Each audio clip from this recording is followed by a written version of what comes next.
anything to comment on, give a wave, and someone will see what we can do to accommodate that. And as far as the list, as far as our agenda goes, our attorney Kendra is here, and we're going to have, we'd like to have her here for the Verizon small cell technology discussion and also the concept plan discussion. So concept plan on our agenda was item D, but we're going to move that up to talk about that next. Any other changes the board would like to see in regards to order of discussions or things they have Kendra here for? Otherwise, she can stay for those two items and then go. All right. That's good. Good to go. All right, let's go ahead and get started. Mayor, Yes. just real quick, if I want to introduce two of our newest employees. Yes, thank you. But I asked to come to the retreat. Emily Clapper is our new management analyst. She's come from the city of Boulder, is where her most recent employee. And then Karen Snortland is our new committee coordinator. And she, was it Federal Heights or Lafayette? Both. Both, Federal yeah. Heights most recently. Yeah. I spent most of my career in Lafayette. Great to have them on staff, and they've already hit the ground running, so you'll see them around. Great, welcome. All right. Just quick introductions for those that may not know the board. Clint Folsom, Mayor. Sandy Pennington, Mayor Pro Tem. Mark Lasis, trustee. Matt Magley, manager. Kendra Carver, attorney. Rita Dozell, trustee. And we have Debbie with Verizon, so welcome. Absolutely. Good afternoon. Hope y'all can hear me okay. So first, thank you for allowing Verizon to come in and present some information. The town actually reached out to us, which is pretty exciting when that happens, and asked us to come in and talk a little bit about what we might be able to do to address some of the concerns that the town has had regarding some coverage challenges that have been presented for years. I think it is really the best way to put it. So we came in, a month and a half ago or so, and met with Matt and talked a little bit about some of the things that we can do. So I'm going to go through the presentation here and then answer any questions that I can today and kind of talk about what next steps might be for you all to take if that's the decision that you guys want to pursue. So thanks again.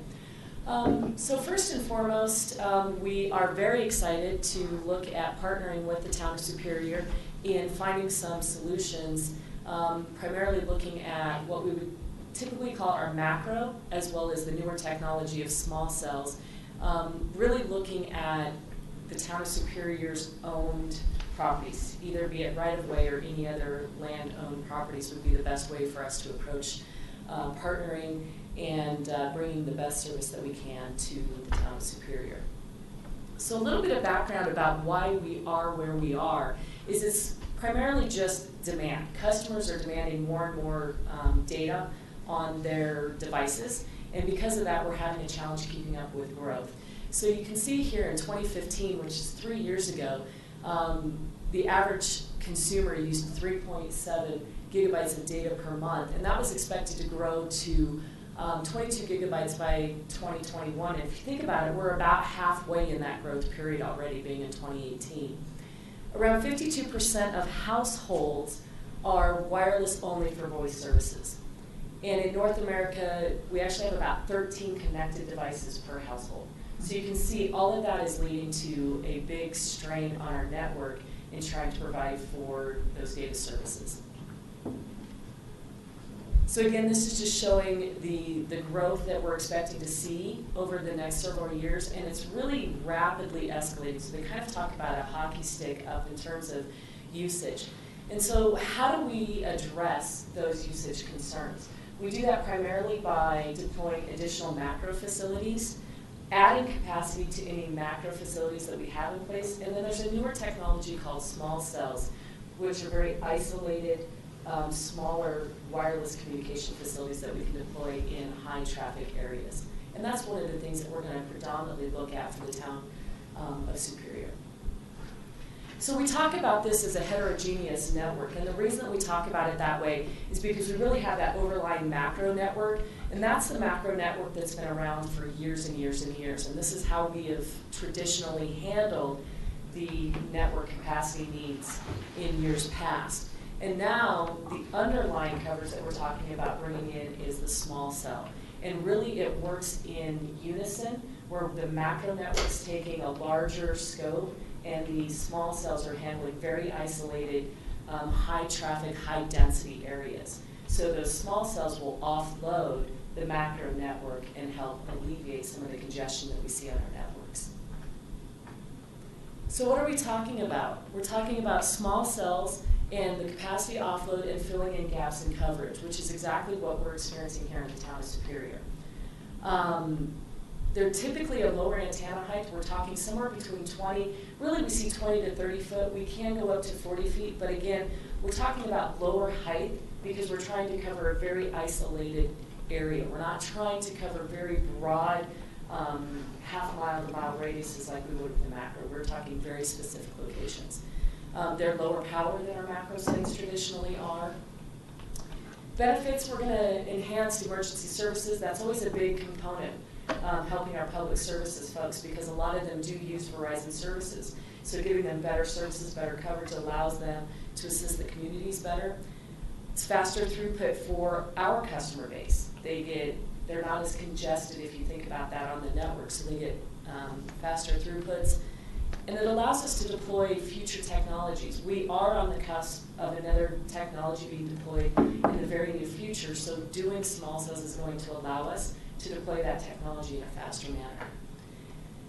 Typically, we're seeing the small cells, they're a little bit more aesthetically pleasing because they blend in more. They're not the mass number of antennas that you may see on some of the macro facilities. And then it can help in your economic growth because it does afford businesses to want to move into your community because you are technically advanced. So what goes into our small cells? There's really 4 components that go into what a small cell is, and that's the antenna that you're typically going to see at the top of any structure. The radios, which really are the power, the boost behind that signal.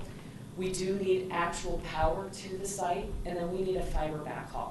So those are the 4 things that we have to bring to any location to make any sort of small cell facility work.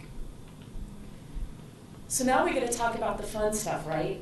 What do these things look like, and what do you want them to look like? Because that's really where we partner with you. So we've done some streetlight deployments. You can see the picture on the left. The very top of that is the antenna. The middle picture, although it's a little dark to see, you actually see 3 poles in that picture, if you will. The middle pole is actually our cell site. I'm going to walk over and point to it. So this one is actually our small cell, and this is actually deployed in Denver. So you can see that really, you don't notice that that's any different than some of the other infrastructure already in that right of way. And then if you choose, and I'm not sure exactly what the city owns in terms of traffic lights, but traffic lights can be a deployment strategy as well, where we can deploy up on your existing traffic masts. So those are some ideas of different designs that we've come up with in other areas. Here are more examples as well. Some are very camouflaged, if you will. So this, I believe, was actually in San Francisco.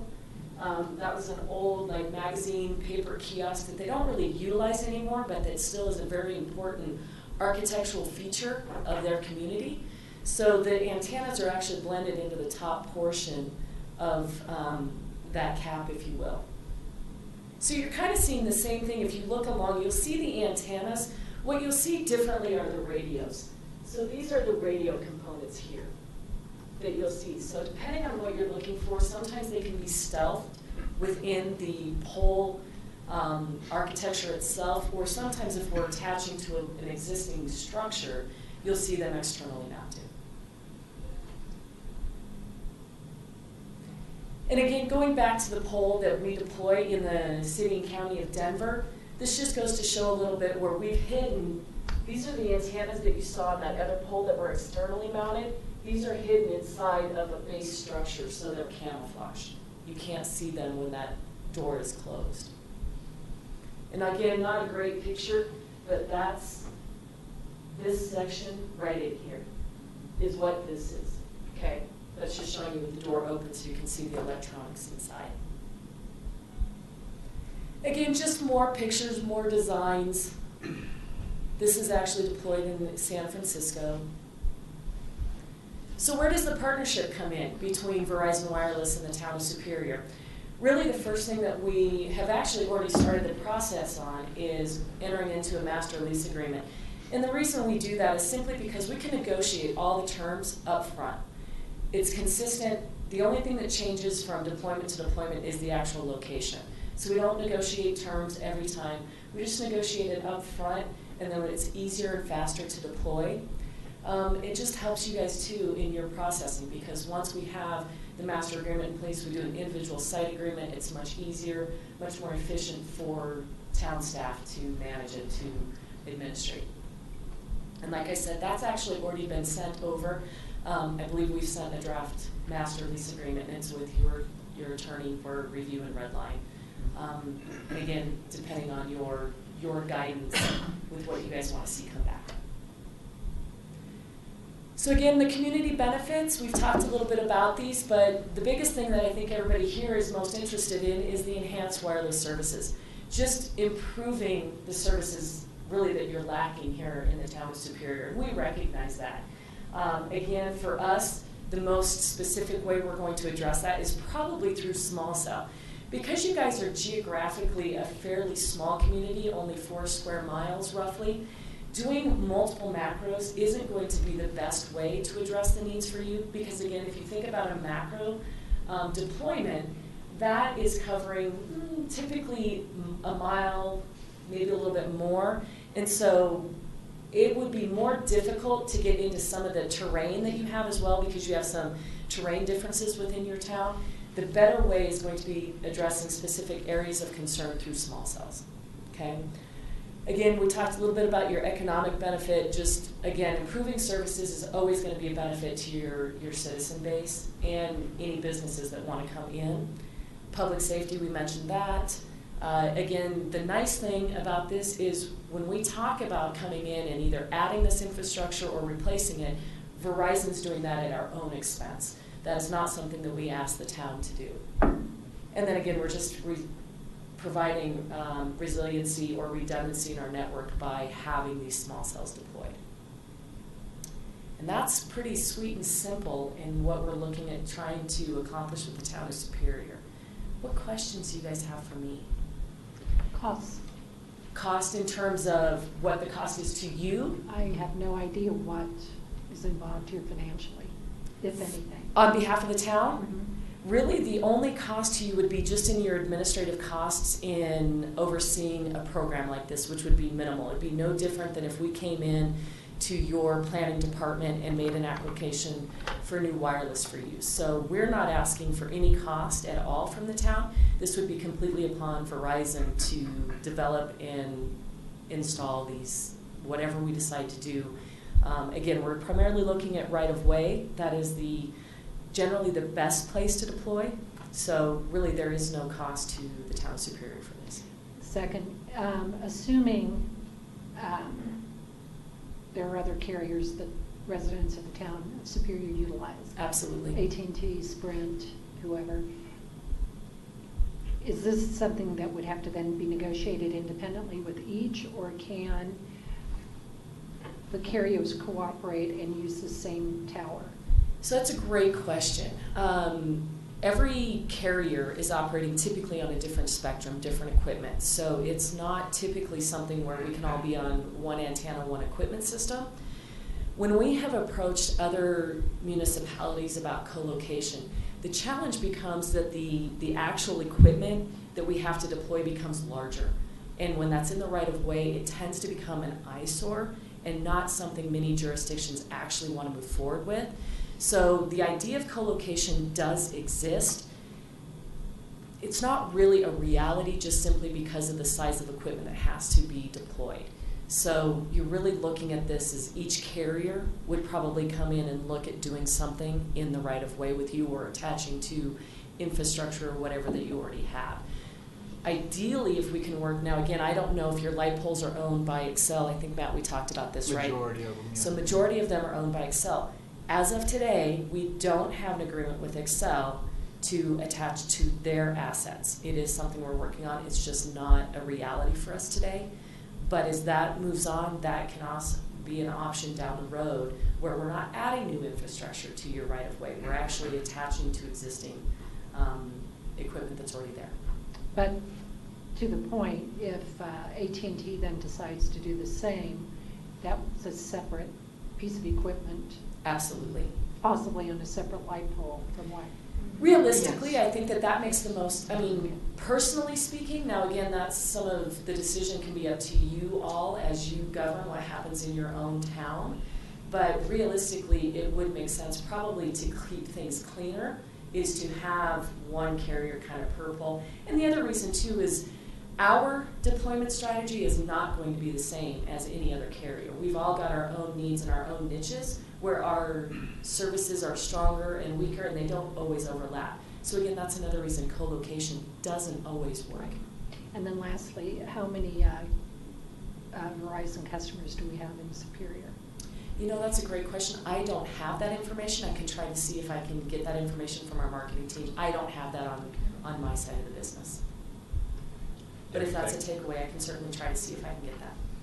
Thank you for coming in with this. This is something that we've struggled with personally, and I know many on the board have, and we've certainly heard from a lot of residents about this, so happy to see things, some movement on this. And, you know, as I think about some of the worst spots in town, there, fire station, near our community park by Safeway, Colton, and Rock Creek. So I think there's plenty of locations other than light poles that we can get this equipment on, and perhaps even co-locate some things like the fire station. I mean, there's plenty of structure there that could be, things could be attached to. So I would ask timing, how quickly could some of this be deployed if we get agreements done and get So some we're of this out? probably, no, it's a great question as well, right?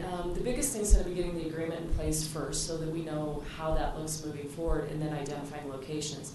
Once we have all of that identified, we can typically deploy in 6 to 8 months. So I would say realistically we're probably looking at sometime in 2019 to have any sort of deployment actually happen in the town, just based upon going through all of our documentation and then plan development. Okay. Good. Thank you for coming. This is definitely something that we're hearing a lot, and I think constantly and more from our residents complaining about not just Verizon, but just cell service town-wide. So it's an ongoing problem, so I appreciate the time you're taking to talk to us about the technology. Logistically, talking about how this project would actually roll out, assuming that the decision's made to go with small cell technology. How many of these small cells would be placed throughout the town, and is that, when a project like Superior is kind of mapped out by Verizon, do you do it town-wide, or do you kind of isolate where there's known problem areas and then focus on those? Typically what we're going to do, the RF engineers, Kevin Brown is my RF engineer for this area, he's already looked at this and he has an idea of where he would like to place the small cell facilities. So it depends a little bit on what the town comes back with and says you guys want us to do. But typically we're going to start with the highest areas of need, and that's going to be your most dense areas, your most, the town center that you're building over here, right? That's going to be a high draw of citizens and people congregating in an area. So doing things in that nature. Typically we like to look at residential areas as well, simply because, as I mentioned, households are becoming so wireless that they need that, and traditionally you cannot place a macro facility in a residentially zoned district. So looking at how we can be strategic in getting wireless into those areas. So really we're going to look at it on a need basis first, and then a future growth basis is how that deployment strategy would play out. Did that answer your question? Yeah. So I mean, it sounds like you're not planning on doing a town-wide deployment, We would not. to remedy the entire town. You're going to look at where you think the most need is. My suggestion for you, we have a very active community here, and I think if we ask the community to crowdsource where there are specific problems in the town within 48 hours, we would have a very good start for Verizon. I'm sure you already have the data already, but I know one in particular where if I'm on the phone, I tell whoever I'm talking to, I'm about to lose you. Mm-hmm. because I will drive down this one street and it's gone. So, I think that we just have known problem areas, so I would hope that as Verizon's going through this process, talk to us so we can be a partner with you to actually deploy Absolutely. appropriately, because we certainly wouldn't want to go through this problem and not actually address the issues where we're getting the most concerns raised by the public. And absolutely, and I can tell you that statistically, we have data analysis done that tells us, kind of on our network where we see problematic spots. The one thing that we don't always know, and is great to get that feedback from the town, is where are you guys developing? Because that's going to drive a lot of where the data usage is needed, right? So partnering with you guys and understanding where your town is growing is instrumental for us to get ahead of it. But again, I couldn't agree with you more, getting that feedback from your citizens about exactly where, because while we have statistical data, honestly, having feet on the street input about, hey, I am dropping right here is wonderful feedback for us to have, so that we make sure we do address those concerns, because that is going to be very important, because I couldn't agree with you more. It's, if we're not putting these in the right place, then it's not worth any of our time really to go forward with this. So we need to make sure that we're addressing the problematic spots first. Okay. And then when, assuming the lease gets signed, and then we start talking about kind of locating,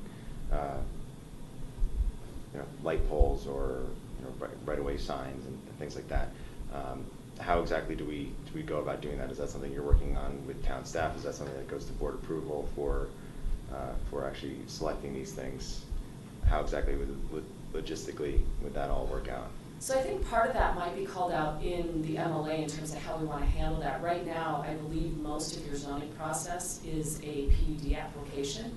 So again, whether that's changed or not, so typically what would happen in this instance is, even though we have an agreement in place, we would still typically have to make some sort of application into the city to place something in the right-of-way. So a lot of times that's an encroachment permit for the right-of-way. So we would come and make that application and then work with your planning department to move that through the process. So again, it depends whether any of that gets changed in the MLA discussions, if any of that gets streamlined. I mean, obviously, that's the hope and the idea, is that we can identify a streamlined process so we don't have to have some sort of lengthy public hearing. Not that we're not opposed to public hearing, it's just it lengthens the process if you have to go through multiple hearings to get sites put into the right-of-way.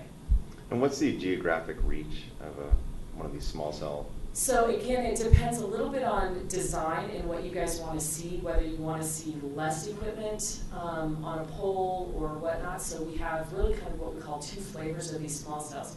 And it's all based on the radius. So we can have some smaller power radios, and if we do that, the reach is going to be very minimal. It's going to be smaller. It's going to be like 250, 300 feet just in its proximity. If we go with a higher power radio, we can get 800, 900 feet. But again, if you go higher power radios, that can be more equipment in the right-of-way or more equipment attached to a light pole, the infrastructure, whatever.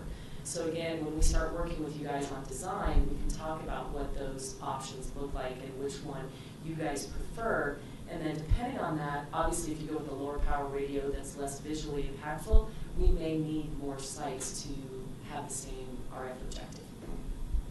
And when you mentioned the new technology, are you talking about 5G? I am talking about 5G. So I mean, it sounds like 5G is going to be coming in the next 5 to 10 years, or sooner than that? I certainly think it'll be sooner than that. We don't have right now. They're still working on the standards bodies to identify exactly what is 5G, how do they classify it. So that's more of a technical realm. But that will. It's already actually being tested. There was some testing that was done at the Super Bowl. Just to see what 5G could actually do. What is it that it's going to do? It's a lot of Internet of Things, if you've ever heard that term. So connected cities, machine to machine, a more robust machine to machine. Machine to machine exists today, but with 5G, it's just going to be amped up to the nth degree, being able to communicate in very fast, real life times.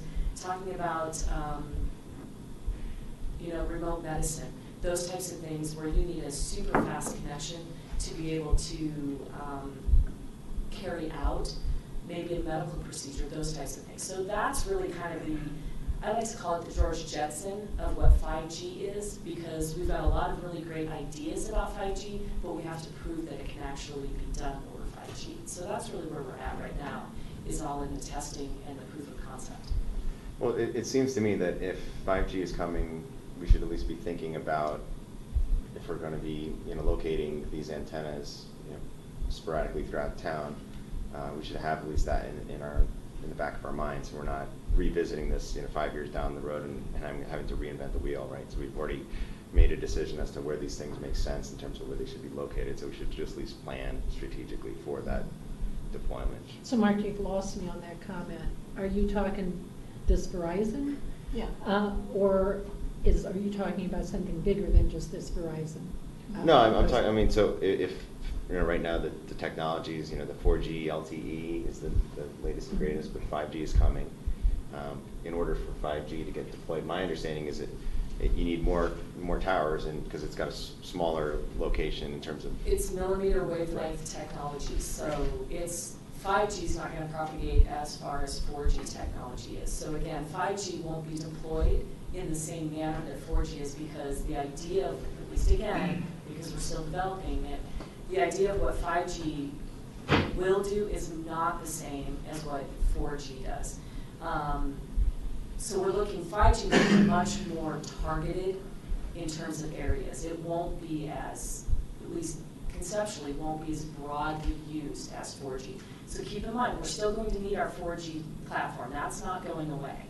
They'll continue to develop 4G platform and make it as fast as 4G can be, but 5G is going to be faster, but it is on a millimeter wavelength, which means the propagation is much smaller. So how would you respond to what Mark just said about we should be cognizant of 5G before we do anything, right? We should keep that in mind. Well, I'm just saying that, if we're going to be rolling this out in our town and we're going to be locating some of these antenna, throughout the town, we should be thinking about the flexibility of eventually using those same locations to deploy the 5G within the same housing, in a way that we could actually roll out the 5G technology, for the benefit of the people here.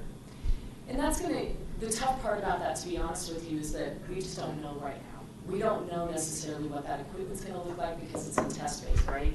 New 5G equipment is not, what they're testing today is not really what's probably going to be commercially deployed in the future. So it's a tough conversation to have, if you will, because we don't necessarily know.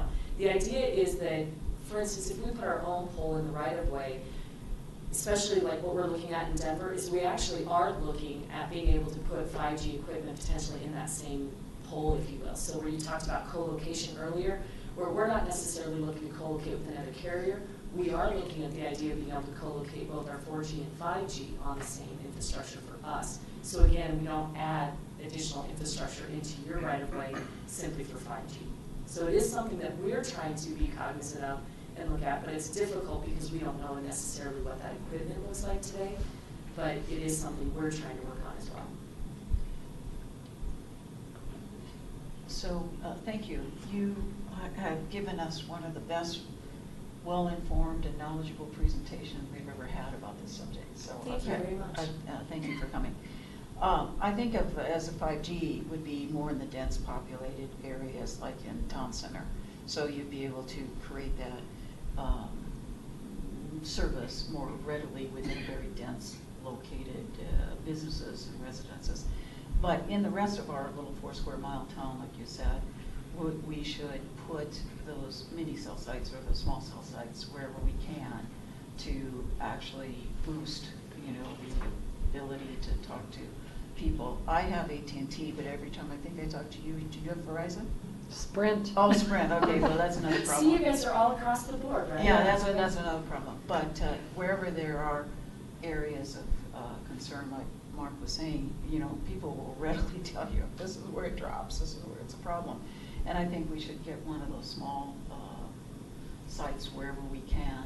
And I would like to see us work to create something that is either almost, you don't see it, because it's so nondescript, or otherwise it's aesthetically pleasing, you know, for our town. Maybe that could be something unique, that we create this Piece little of tower, artwork. a piece of artwork for the CAPS committee, our cultural arts and public spaces. But I don't see a problem with those ones that you showed in Denver, you know, those with a pole every now and then that looks kind of like a light pole or another utility pole, particularly if it will help, like the Denver one that you showed. I love to be able to put it on top of something that already exists, like in And I San like this one. Francisco, yeah. Isn't that, it is beautiful. It's I mean, it is. beautiful. It's not always realistic everywhere, right? Right. Because we don't have those types of assets. So you're talking about About this one, yeah, that one Right there. here. You don't really see it, you don't recognize that it's a separate thing, but your eye almost goes past it. So things like that would be good, and we need to put them, I'm all for putting them as fast as we can throughout town wherever there's a need to boost the Verizon experience. And then when we go to 5G, I think that's gonna be more focused on more densely populated and commercial areas at the start. It's not gonna cover our whole 4 square mile, I wouldn't imagine. But definitely, every resident that has Verizon should be able to use it. And if you can put a pole that will cover 800 to 900 more feet, I think then you should put it in that spot that you say, Mark, that you drop all the time. And we're You mean very, on very Torrey's small. and Rock Creek Circle. Is that right? Yeah, we're very small, so we should be able to cover, you should be able to cover, I should say. Verizon should be able to cover Okay. the 4 square miles. Kendra? Just a couple things. First of all, yes, I'm looking at the master lease agreement, but we also need to update our code. We needed to do that anyway because of legislation that was passed last year to address small cell facilities. In that code update, we can adopt design standards because we do have to be uniform. So we have to treat Verizon the same as AT&T, the same as Sprint, and sort of what we prefer. So we can't say Verizon make all yours this way, but AT&T you don't have to, or vice versa. So we just need to adopt some standard, if this is what the board would like to do, design standards. The other thing is it typically goes through administrative approval rather than public hearings. That's what the legislation says it has to do. So I want you all to be comfortable with your design standards so that you're comfortable not seeing these. You won't get to see these. They have to be administratively approved. So that's why it's, I think, important to look at the design standards ahead of time to make sure that this is what you are looking for. Yeah, I think that's great, and I understand that everybody has to be treated the same, so I think the design standards, and we can have standards that are pretty high. You know, you're using our space to get to your customers, so we can design that. We don't have to just say, oh yeah, please, do whatever. We can actually create those design centers and then hold everybody to that same set of design standards. So I think at the same time I'm looking at the MLA, we should probably get to the point of drafting a code amendment that would adopt some design standards, in whatever form. And, you know, we can ask Verizon if they have any suggested ones. I'm working with several other communities on this right now. This is an issue that we're all facing, so, in a lot of communities. So I have some standards, but, I would love to see some more if you have any. So Sherman and Howard is our outside counsel, Okay. and Mark Williams Okay. takes this on, and I can absolutely ask him to get in contact with you and show you, provide you with some suggested language for that. Okay, great, great, I appreciate They've that. actually Right, done yeah, some I've received some from AT&T and T-Mobile so far. Okay. And Crown Castle, but that's unique to Vail. So yes, I would love to see whatever you have, and then we If I can get your contact information, Sure. then I will make sure and pass that along to Mr. Williams and make Yep. sure he gets in contact with you. Okay, perfect. Okay, Chris, and then we should probably wrap up our comments on this. So the town center, great idea. I think that if we're going to do 5G anywhere, that would be the place. And probably now is the time to start thinking about that, meeting with the developers and start developing out. But I apologize for arriving late, and maybe you already addressed the question I have. I switched over to Verizon almost 20 years ago because in this area, dropping calls going up to Boulder and then just near Westminster, I would always drop calls on AT&T. So I think it's great that we can get our community dialed in with great service, smartphone service, home service, whatever. But what happens when we leave the community? Because some of us spend as much time outside the community as we do inside. What are you doing along the Front Range? I know you don't have a lot of control over what happens in other cities and all that, but what about along the Front Range with the services? Are improvements that are going on there as well? Absolutely. I mean, historically, Verizon of all carriers has invested the most money into our network. So that's solely why I have a job. So, and I apologize, I didn't really officially give my title. But I am Debbie Esther. I'm a real estate specialist that handles most of the Denver core, which includes this area of Boulder County.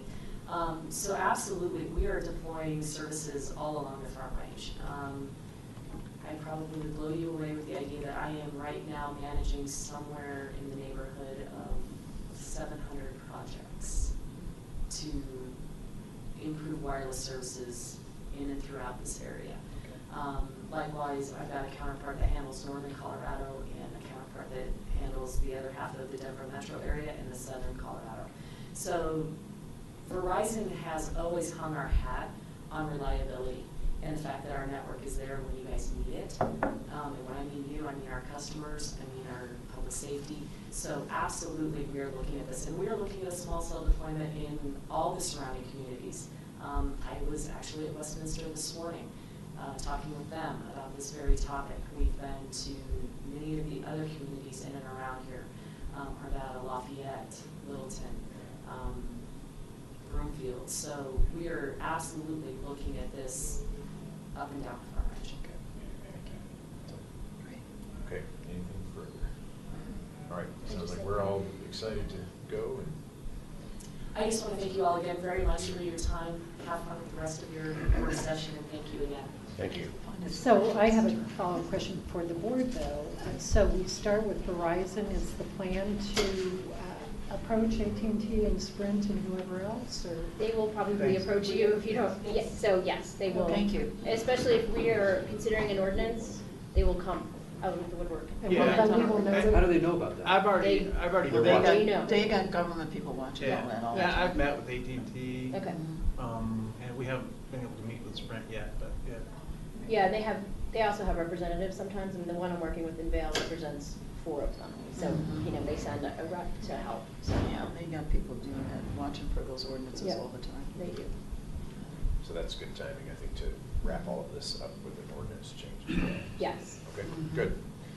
All right, next, let's talk about concept plans, and I'd like to target 20, 25 minutes on this, just as I've kind of lined out what I think would be times for these. We'll see how So closely optimistic. we can stick to those. I'm sorry, Clint, we're going away from? We're going away from the exact order on this list because Kendra wants to be, or we'd like Kendra here for this concept plan discussion, but the rest of the items are not really items where we need council present, so we're gonna, I think make it's easy. efficient use of Kendra's time. You think this is easy? I think B is easy, yeah.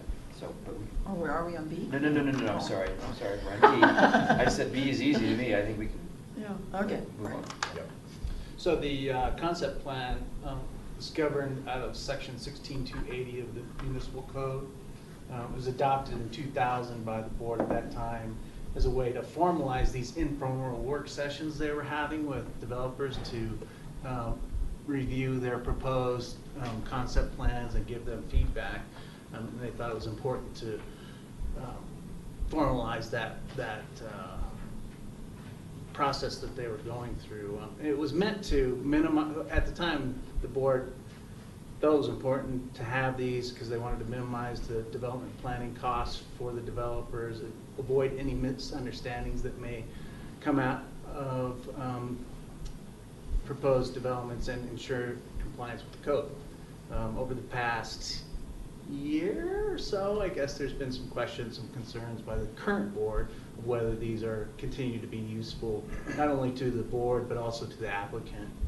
And been discussion about possibly changing the code either to get rid of the process altogether or maybe have the planning commission do the review of the concept plans by developers. Staffs, Kendra and I have talked, we feel like if the board wants to make a change, it would be better to amend the code to eliminate the process altogether. And one of the reasons is we feel like if the planning commission were to do these concept plan reviews, there's still that opportunity for some of the similar problems or concerns that have been aired in the past year to occur with the planning commission. Plus additional possible misunderstandings between the board and the planning commission and the applicant should be created as part of concept plan review. So that would be our recommendation to the board. Are there any other communities kind of in our area that have eliminated concept plans? Most of them have eliminated. So they're not even allowed even if you wanted them?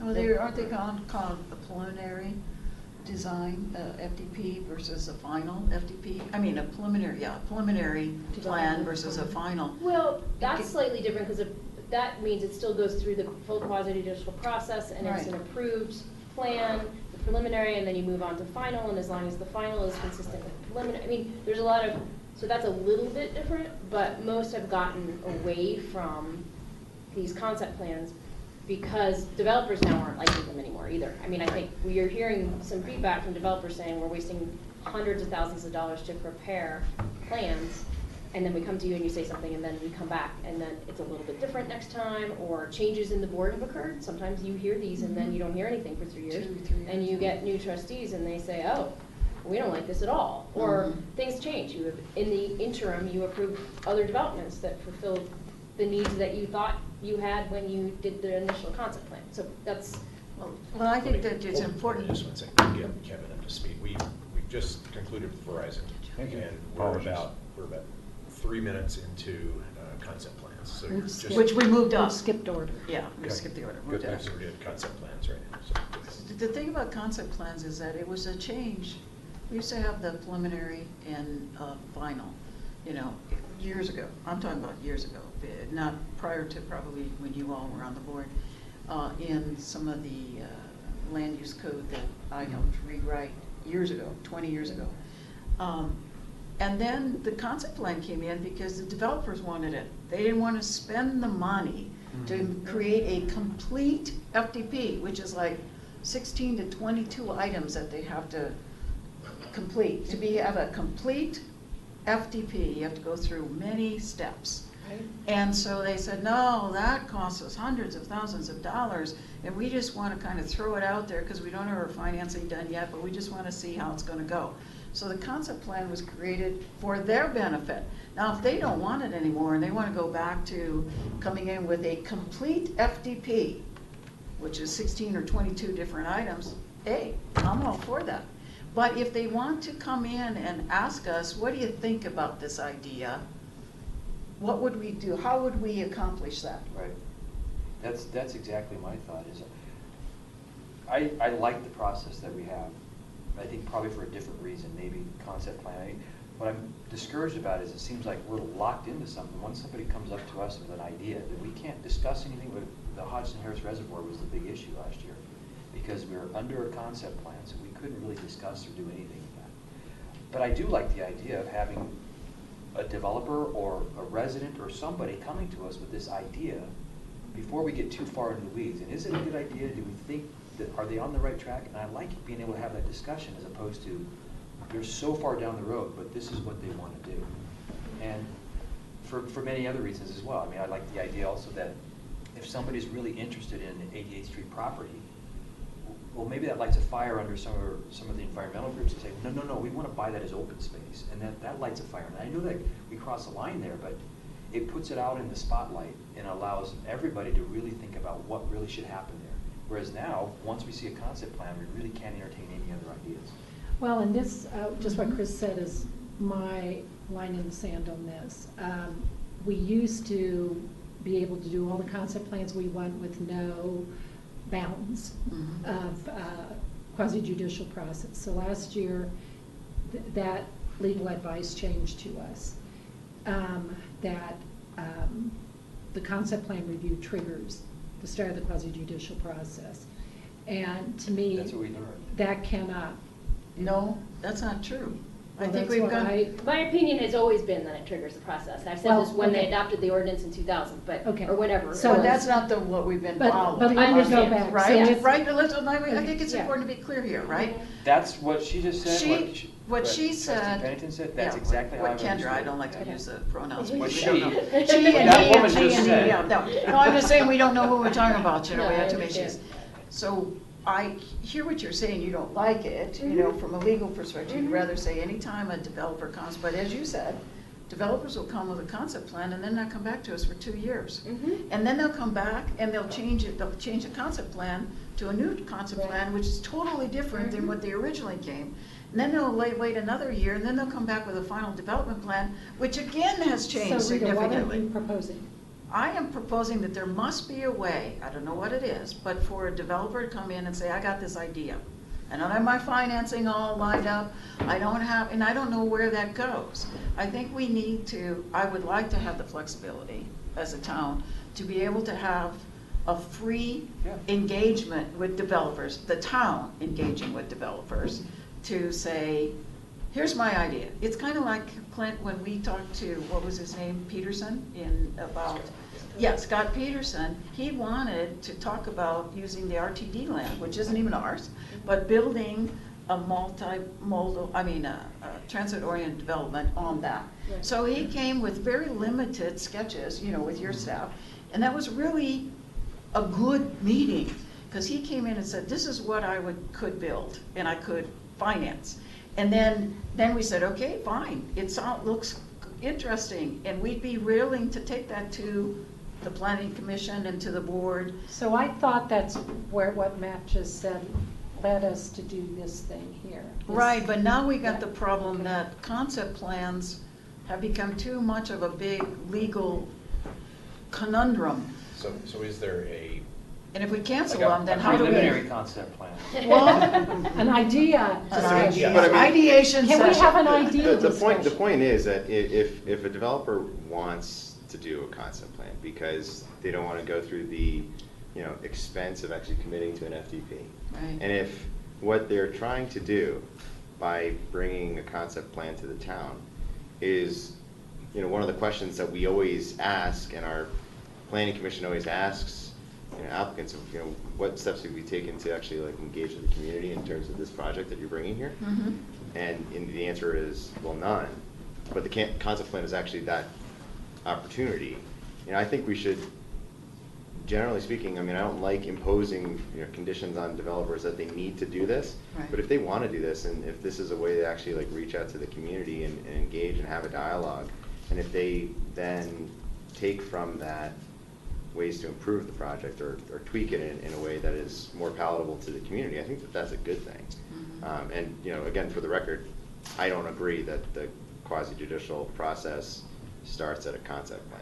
Right. I do agree that, as quasi-judicial, judges in land use applications, we need to be fair, we need to be transparent, and we need to not prejudge an application whether we're for it or against it. And we can, once it starts, we can only do it in public meetings. But I think we can navigate all that while still having a concept plan. But you can also violate it even if you didn't have a concept plan. If Right. you're adamantly opposed to something, and you're not going to give the developer a fair shake, you're going to violate their due process rights. So I think we can navigate this without having an overly formalistic kind of rule because I think the law on it is that there is no bright line as to when it starts. It basically starts that you need to preserve fairness, and how do you preserve fairness? By being fair. Yeah. By giving people, a shot at an approval. Everybody an equal shot to make comments. And it But- is at the applicant's discretion right now, just to Right, clarify. right. So just, it's not mandatory, but I understand if the planning commission, or someone's asking, what have you done? And you haven't done a concept plan, maybe that's an issue, I don't know. So Kendra, address the legal thing in C. Why is it we're not protected with that? Well, because what it does say, that it's not considered a final decision of the Right, town. this is a code right now. Right, yes, and Yeah. that's good to help protect us, but I have another client being sued right now based on a concept plan, because despite language just like this, the argument is that they were all prejudged, and the prejudgment happens, and it happens in brains, right, and we don't know, but the argument was that all of the council members were prejudged, and therefore that's why they denied the application. So it's hard, and it's very hard to defend against that, is all I'm saying. So yes, this language helps, but And then that it makes doesn't it help with worse prejudgment. with advisory committees too, because I agree with I don't fault Ken Lish for what happened last year. Sure. But I understand the process that we got so far into it that all of a sudden it looked like Yes. we were trying to scuttle that. And Mhm. it was farther from the truth than that. Mhm. Right. Well, Understood. just what happened with Tesla. Right. The interesting thing is, So this went pretty smoothly, I think, for a lot of years, and then in last year, some Yes. things blew up. Right. And Yes. I think the blowing up was caused by a different interpretation of when quasi-judicial started. And maybe that's always been yours, and maybe you just clarified, but it was different for me in hearing it. Sure. So on Friday, we met with, some of us attended my coffee, which was discussing the Tesla decision. And we got into a really healthy discussion on when are we as board members bound? And when can we not have committees address a topic? You Sure. know, it's like, well, why didn't this go to ProSTEC because of the park impact and all that kind of stuff? And as we were talking about the boundaries we have and what we can and cannot do, it just sort of rung in my head that when you interpret concept plan narrowly as starting anything to do, even lightly, to do with quasi-judicial, this transparency, the appearance of transparency and the appearance of taking it to your advisory committees, that all becomes very narrow and makes me very, I don't like it. So while I recognize the value that concept plan reviews provide to us and to the applicant, if in fact this narrow interpretation is what the board accepts as its interpretation of the legal risk, et cetera, Which one? narrow meaning everything starts our legal quandary or our quasi-judicial process. If it starts with an informal concept plan review, No, if it, let me finish. If it starts in any way, shape, or form with an informal concept plan review, I want nothing to do with informal concept plan reviews. If we can agree as a board that Kendra's job is to provide us conservative advice and we can ignore it and choose to continue to have this and not start our quasi-judicial constraints at concept plan, then I'm happy to continue to have concept plan reviews. That's just my personal Okay, interpretation. well, let me back up. For the last several years, and the 3.5 I've been on this board, my understanding is the quasi-judicial process starts with an FTP application. That's what I Not a thought. concept plan, so let's make, you know, And we keep Kendra talking has- about it as if Kendra's the attorney, and she concept is said a start. differently, It's so we not. gotta go with Kendra as our Yeah, start. but there's no bright line. No, as for to- us, so, I mean, No, how I we've know. been operating. I'm saying Right. how Until we've been last year. operating. Right, but I mean, so, and part of the discussion was like related to the town center. We don't have an application pending right now Right. on anything, but we know that there's gonna be, Constant.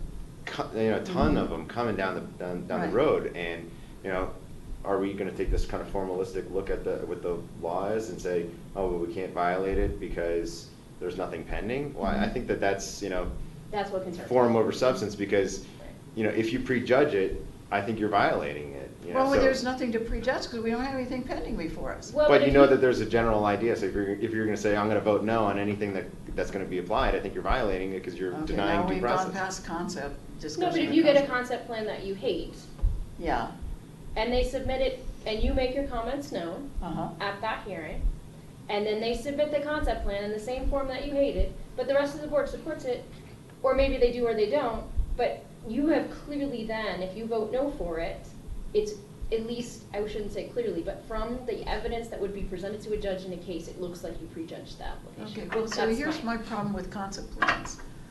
I mean, the process that we've been, I don't think that we've had a problem with the process we've been having. We just have some difference of opinion about how the process flows.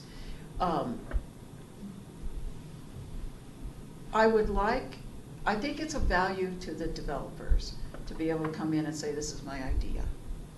And ask the town, whether it's through staff or through the planning commission or through the board. I don't know which one is the right place to start.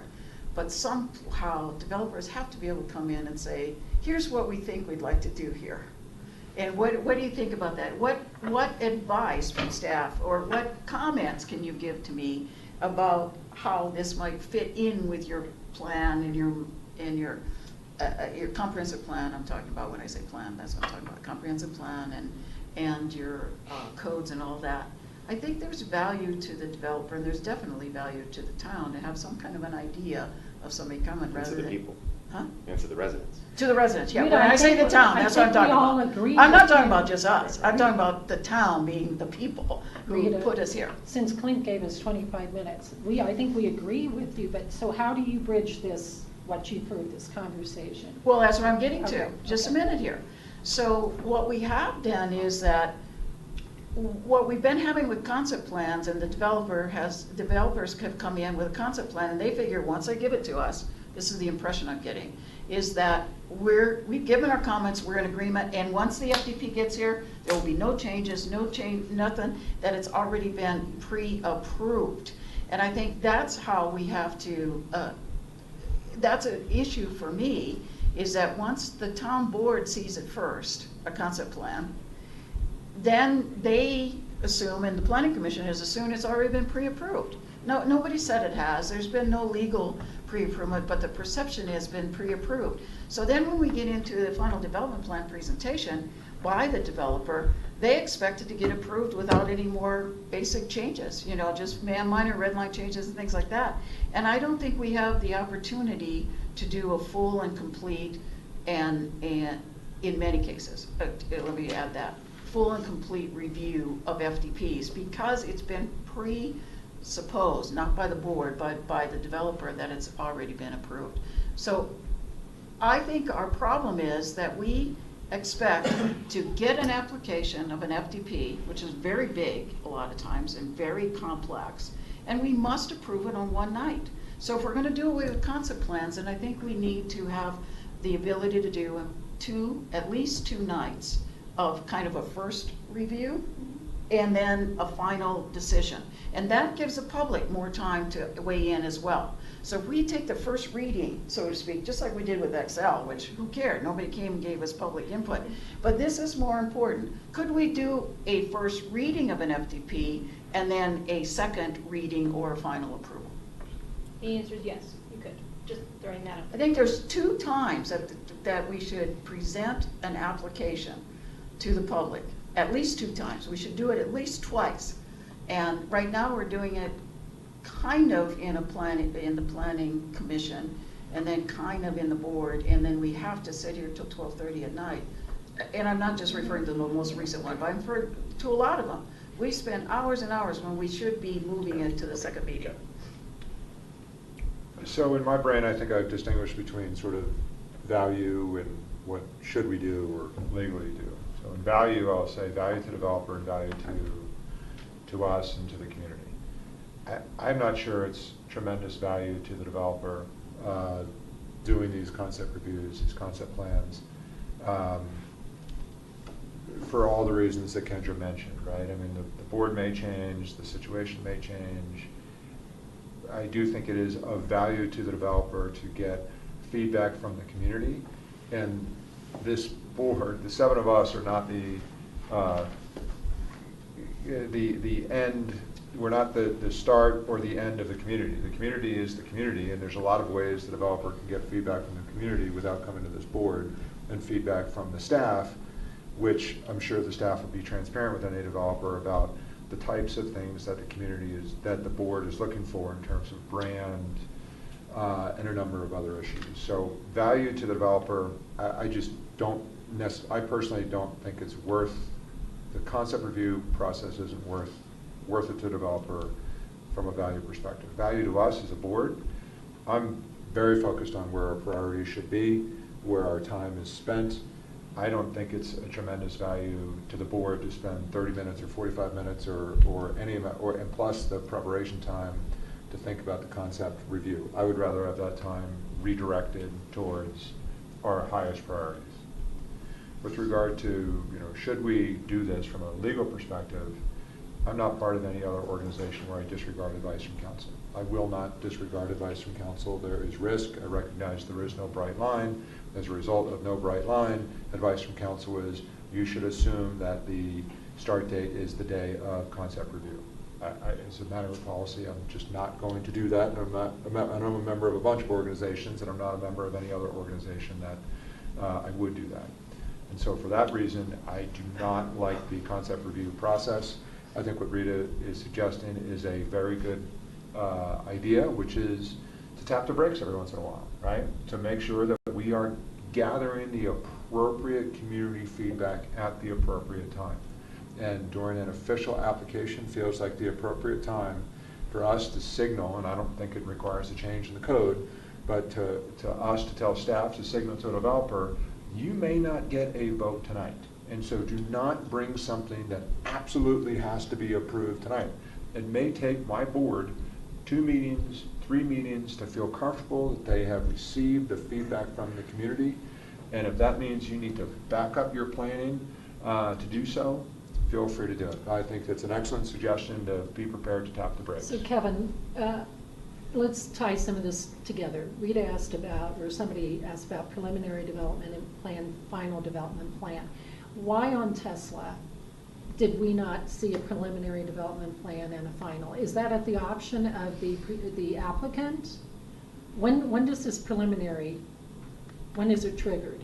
Well, there's nothing right now in the code for preliminary, is there? That's usually with a PD. Yeah. Yeah, that's, plan development. yeah, so Plan that's the actual zoning, not the. Preliminary plan yeah, development. Yeah, Right.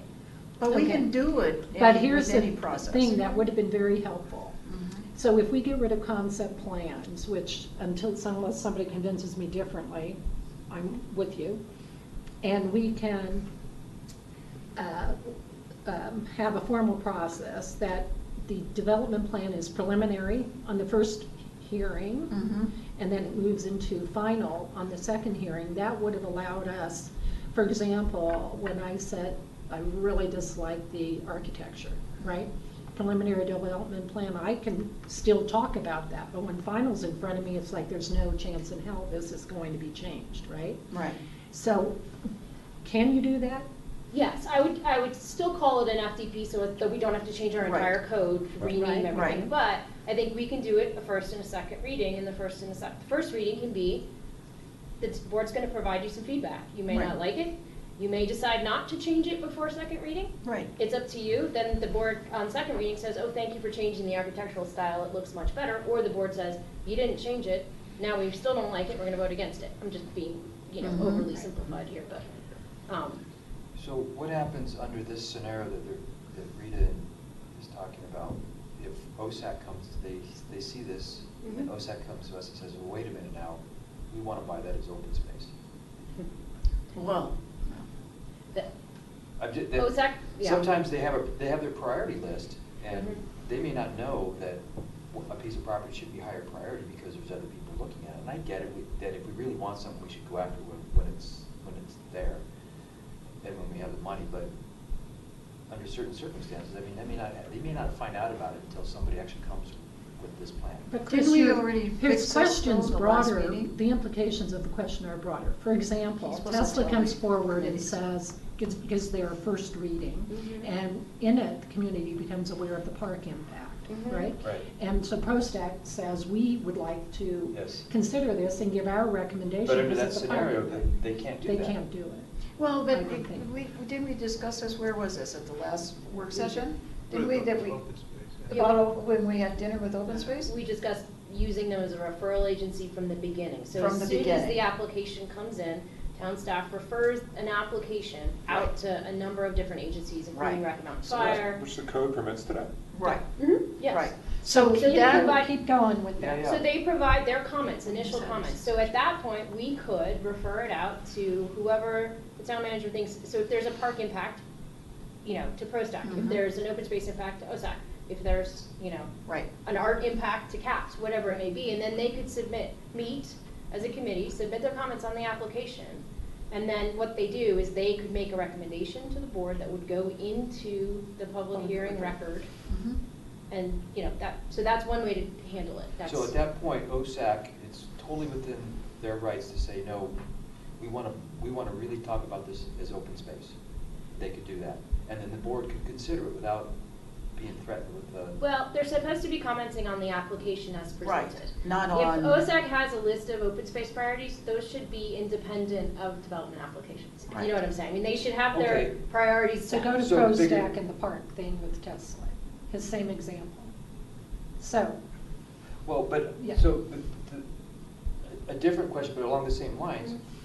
why would OSAC be held to the fire on the Hodgson Harris Reservoir if that property was on their open space purchase list a long time ago? And then I think what They've already talked about it, so they should never have been held to. Here's the thing from that I remember, and that I had a conversation with Ken Lish and all the people around that issue when the concept plan was coming for that Zaharias property. We as a board weren't talking about what to do with the land. We were considering an application from an applicant. So they could say, they should come and talk about how it impacts open space in the reservoir, but they can't say, I don't want you to even consider their application, I want you instead to buy it as open space. That we weren't in the process, we weren't able at that moment to make that determination for OSAC. OSAC should have been guided, which they were by many of us, to only come and talk about the impacts to the Hodgkin Harris of that development. And that's what they should have talked about. And then after that, then they could come back, because it was only a concept plan, then they could come back at another meeting and say, I really want the town to buy it. Well, then we went through the whole process. We did that, and I thought we were told that we couldn't even consider that at that point in the concept plan, because. Because we weren't. We were considering the concept plan, You were not purchasing. legally bound to consider the application Only that was the before you. application, and we But did not have a contract to I purchase. agree totally with where Chris is coming from on this. This was more complicated. Sure. But we're sort of on a good path here. Yeah. So if we do this two-stage thing here, and at the beginning, when that application is received, see, because we've been told quasi-judicial starts when the application's received, right? Yes. But Right. your committees Right. aren't subject to quasi-judicial Okay, restrictions. so, and yes. last, on the OSAC meeting, Mhm. work session, remember, they said, when do we get involved in development plans and all that kind of stuff? Right. So that is unclear now. It's been sort of thrown in a quandary. So we No. don't have to litigate all this here. No, we But- were clear. We Okay, decided well, that. I'm not clear, or I wouldn't be talking. Well, So if we have a two-stage process, and at the when it's received, we figure out the correct mechanism, which we don't have to determine right at this moment, of informing our advisory committees. Mhm. And I believe we should be broad in that determination, Sure. because it may not dawn on staff at that moment that CAPS has an art interest in that particular Mhm. property. So there's no harm, no foul saying to our advisory committees, be aware this has happened, and if you are going to comment, we need that comment by X date or whatever. Mhm. So I think we've got an umbrella here that I find has some appeal. How good, does because everybody we else already feel about it? decided that in the OSAC meeting, but that's great that you like it, because I didn't that's decide it. That's how we decided to proceed with committees, is that we would, Matt's receiving them by staff, he would Mark, how are you, determine. Kevin, how are you feeling? I mean, I will admit, I don't love this kind of discretion of the staff to when to seek advice from these agencies, and yes, OSAC is in theory an agency, just as Rocky Mountain Fire is an agency. We sort of kicked a lot to staff, and I see a lot of kind of disappointment. I see the pendulum swinging one way or another. Either we're going to be disappointed that we didn't get all the feedback from the agencies, or we're going to be disappointed that that we've slowed down the process and we have, input from seven or eight agencies on an issue that may not require. I know. I would have liked to have a voice from ProStack. In hindsight, looking back, that may have been a helpful data point. I guess I'll be careful with my words. It may have been a helpful data point to hear from ProStack in advance of the TESA application. I'm not sure that a data point from the other committees or Rocky Mountain Fire would have been a helpful data point. But now if we go this way, I feel like Matt and staff are going to have a blanket email for every application. If you want to weigh in, and I worry the pendulum may swing too far the other way. But they did get, so here's the thing that you probably, what I heard your word just say, they did in order, staff and the applicant have to get a determination from Rocky Mountain Fire in order to have a complete application. It's one of the 22 items the check off. So they did, remember? They even showed how the fire trucks could go in and around and get through there. Yeah. So that's part of a complete, it's in 16, whatever chapter, it's to complete the application. And we just decided this in our last meeting, that as another check off, as part of that, is that staff would determine which of the committees should be weighing in. And if I you want didn't them all, hear that. I heard that at the board's discretion. no, the board So- can't do Staff anything discretion. about it, because Okay. we don't get it So first. can we have Matt weigh in on this sort of burgeoning little We don't get solution? How do you feel about? Yeah, I mean, there's certain applications that aren't gonna go to every committee. Right, I right. mean, there's some applications where it's just a pad development, and so Right. there's no real open space or park. You know, Ethan Allen is a perfect example of that. That would Mhm. not have gone to CAPS or Historic Commission, or, Mhm. because Right. it just, Would- there's no reason for it to go. And then there's other developments, you know, the Town 15, if something were to come forward of that would probably go to ProStack and OSAC, and, you know, those two for sure. So, I mean, there's gonna be some variations in when we get a development and what it entails and who it goes to. Yeah, that's a good example, like Yes. Ethan Allen, yeah. I've historically liked concept plans, but I definitely see the challenges with them, and I'm liking the direction that we're headed here with the idea of taking them off and going to this, in some cases, going to first and second. I also don't think that every development needs two hearings. I mean, some of them are very straightforward, and they don't need that, they don't need referrals out, so I think this is, you know, it's really, it will be staff's charge to really have a pulse on what the board is thinking, because we are taking something away from the board, so then but it will come back to the board for approval, so there needs to be a general idea to communicate, because everything starts with the staff. That's the first stop, that anyone that wants to do anything in this town, they go into staff, and they will need to know, okay, based on my pulse of the board, this is not gonna fly, or it is gonna fly.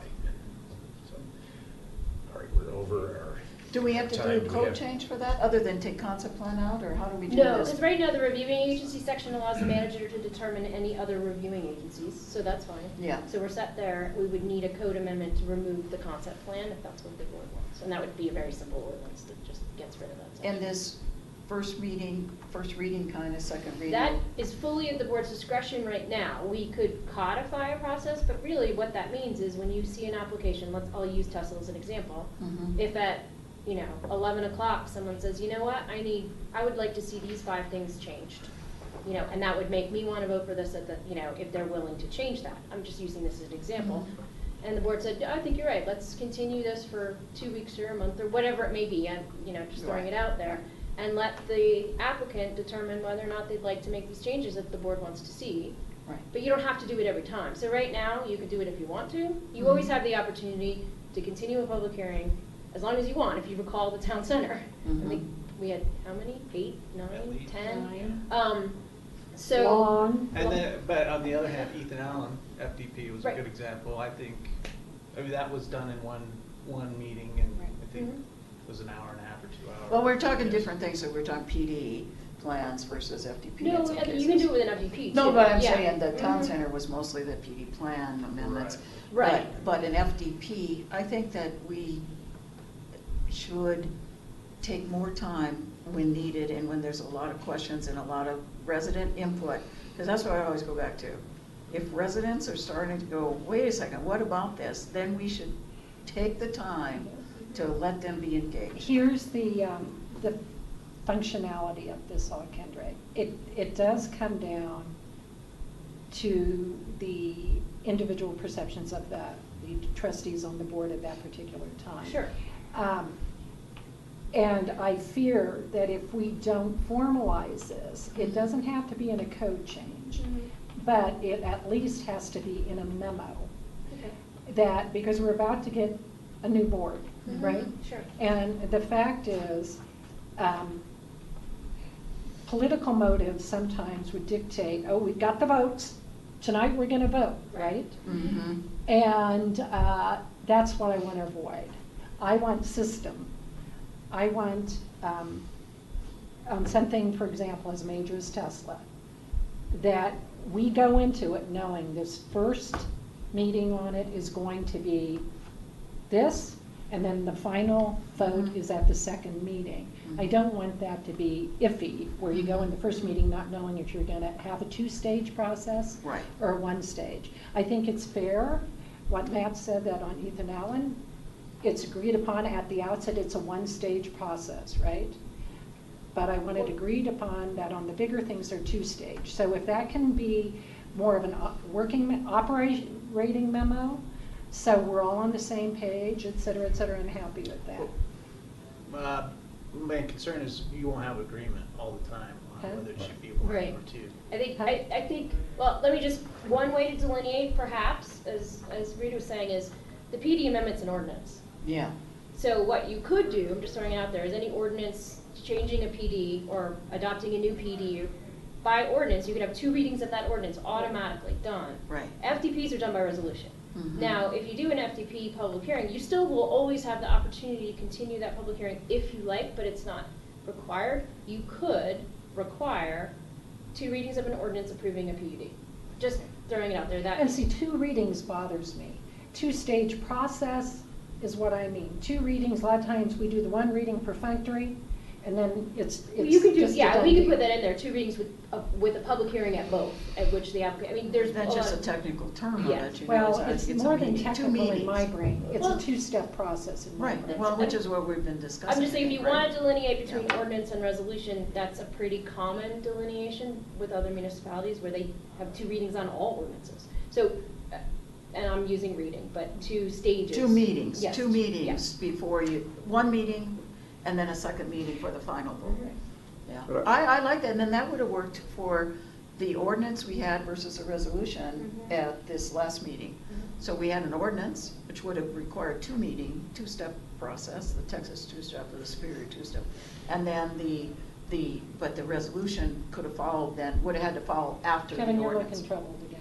No, I'm not You're troubled. good? Yeah, I mean, I don't, I want to be a little careful and we have to be a little flexible, because if we over-engineer this thing, then we've doubled the amount of work. The idea, or double the amount of time to approve something. So the idea here of trying to distinguish what's going to have 2 readings and what may not, I was seeking a little bit of flexibility and maybe a little bit of, as I articulated, maybe a warning from Matt to the developer saying, my board may not approve this tonight and I want you to be prepared. And they may, or they may not. But trying to set, but we can't necessarily decide that it's going to be a 2 meeting, because we won't see the details of the application Right. until the packet's available and it's effectively agendaed. Yeah. So I just think we need to, I like the idea of a memo. We need to memorialize this through I don't think it's a legal memo, it's a staff memo. That says, at the retreat, we've agreed not on the following policy, but on the following board practice, which we'll deploy until further notice. Try to articulate what that practice is. I'm happy to help. And if that practice is not effective, we could revisit it at the next retreat, or the retreat after, or the next November. Next year, yeah. The next board may come in, but I think it's a good idea to try to distinguish between, the ordinance and the resolution and the ordinance. My brain is not clear which one. Yeah. Which one I would have appreciated more time on, but I think that Ethan Allen is a perfect example of Yeah, we're ready to we're go. trying to wrap a lot up here. I think let's 1 step at a time. Right. Let's do the change to get the concept plan out. Let's get a memo to kind of just memorialize what we've talked about. But I'm not, to your point, I'm not totally convinced that we need an automatic 2 ordinance or 2 reading. I mean, we've done a lot of ordinances in the last 3.5 years, and I don't remember more than hardly any times where we'd say, wow, we really should have had 2 readings of that. So I'm cautious too of kind of over fixing this. All right, a couple more comments. Well, I agree with everything, except what I'm trying to do is trying to use the backdrop of the most recent one, which was Tesla, and to say functionally, how is what we're discussing, how would that have made for a better process? So I'm going to think about that. I don't need to talk anymore about it, but I would like to hear Mark's opinion. I mean, I'm kind of agnostic on the concept plan this year. I kind of see the benefits of it. I see the potential pitfalls from it. So I don't disagree with where we're going here. I think what's the most potentially concerning to me is the point that Kevin just raised about potentially creating a whole lot more work and a whole longer time period to get an already complex process accomplished. And we certainly don't want to put up hurdles that, you know, if somebody's looking at building something in the Front Range, they're going to say, well, to do that in Superior, it's going to take me a year, and I can do that in Louisville in 6 months.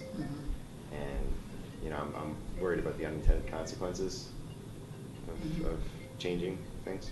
But there are a lot, as Kendra said, towns that already have 2 readings for certain types of events, and you know, whether it's ordinance and resolution was just an easy way to differentiate. Because we talked about this before you guys were on, that we were going to do this after the Superior Town Center took forever and ever and ever to get through things, and then they came back and said, got to do it tonight or else won't get our financing But Rita, and all we that. never did it, and that's the. And that's what I'm saying. That's Was what my I'm point. concerned about. We talked never about it, and followed we never through with doing implemented 2 it. meetings on these big FDPs. We've never followed through with that. So somewhere we have to document the process of how and when it might happen, or you have to have enough flexibility to actually move, keep the public meeting open and move it to the next meeting instead of, and maybe it goes back to, we stop at 10:30 no matter where we're at in the process. Well, we've tried a lot of that We stuff. tried that We too. have a Well, good but habit Golden of does that and setting then policy and we don't follow through. it's mandatory. Yeah, see, so there's a lot of ways that towns have tried to deal with this situation, and that might be another, anyway, maybe we need more discussion about what we do, but I think I started the conversation, and I think it kind of wrapped him up where Mark was. I like the idea of developers coming to us and saying, this is my idea. Yes. What do you think about that? I'd like not to lose that. I don't like the way we've created this It doesn't conundrum. trigger any quasi-judicial No, process or yeah, anything it just like that. It's just an somehow, idea. I love that. developers have to come somehow and have a conversation. And not to the board, oh, if we could, I don't know. Somehow they have to be able to come, and I think it's even a benefit to us as a board to be talking with developers to say, why don't you come to our town? Why don't you thinking about what we got here and stuff like that? But I know that gives a lot of people some heartburn. We don't have a way for developers to come and say, here's my idea, if we throw out a concept and go to a final development plan. Well, they could come and just do a community engagement meeting at Town Hall that's not for the board. I mean, the board could be present as a member of the public. And, you know, if we want to facilitate the ability for a developer to actually just reach out and engage with the community, I think that would be great. But Can the They board don't want to attend do something that, like though. Usually they just want to talk to the What if it board. gets to the point where they actually come to us with a development plan? I mean, we vote no. As long as you don't prejudge it. Well, yeah, this goes back to the prejudgment issue, which Yeah, I is not understand easy. that, so. But And how usually would they you know come- if I mean, I honestly, prejudged or not? so the way it's supposed to work is in your concept plan, in your master plan, in your comprehensive plan, that is supposed to reflect what you want for property in town. And so basically what a developer is supposed to be able to do in an ideal world is look at your master plan, look at your comprehensive plan, and say, oh, this fits in. I'm zoned for this, or I'm not zoned for this, but this fits into the overall master plan, overall comprehensive plan. And that's supposed to be the guidance, and then typically the developer takes that, comes to staff and says, here's my idea, here's how it does comply with the comprehensive plan, what do you think? And then typically staff says, I don't know if that's gonna fly. So that's just how, I'm just saying how it works in most communities where the board doesn't get involved that early on. Right, So, right. That's a problem, Right. is we concept goes aboard and nobody else first. right. That's a Okay. problem. We need to move on. So what do we solve? What we've solved is taking the concept plan out of Okay. the ordinance. And And to then try and the- figure and out the new some kind of a practice will be memo and memorialized. procedures to do Yes. more than one. So that will come meeting. back to us at a Yes. future meeting. Yes. Mhm. Okay, Yep. all right, good. And we're all on the same page, that Matt will send out to advisory councils as committees as appropriate when an FDP comes forward and ask for their input, Okay. right? When appropriate, and that's, Right. the appropriateness is dictated by Matt. Right. Okay. I do think we should just revisit this, though, to see how it's going Yeah, at the next retreat or whenever, 6 months from now. We always revisit things. we should. How'd you It's a figure that out? habit. Okay. What time is our food? About 4:45? Yeah. Five. Okay, just for planning purposes. Colleen, Four can I ask you a 45? question? Is there at some point that maybe we could say anything or no? Yeah, at the beginning, I did say, we typically don't have a public comment section in the work session, so, or in the retreat, so, you know, towards the end, if we do, we'll take it at that time. but we Okay, do- sure, Yeah, sure. yeah, thanks. Okay, we'll, yeah, I'm gonna try to knock out a couple of what I think will be softballs. Mhm. And then maybe after our dinner, do the sports table, because that's gonna be the long one with that. Does everybody kind of agree with that? So Okay. do CAC, proclamation, West Connect, then eat, then sports table? Mhm. Is that Fine. sound Okay. good? Okay. Great. All right, then let's jump into the CAC. Yes, What, continue doing? yes, Absolutely agree. I think we should expand it. I think we should do it, we should get more people on it. yes. I think we should have outreach to let people know that it exists. Yeah. I mean, what's the population of it now? Still? It's about 400? 457. Yeah, it's been like that forever. We should do a big push to get more people involved in the CAC. Or 474, sorry. But how many do we have on that e-blast in our communication? Total contacts is 6,500, and then active is 3,700.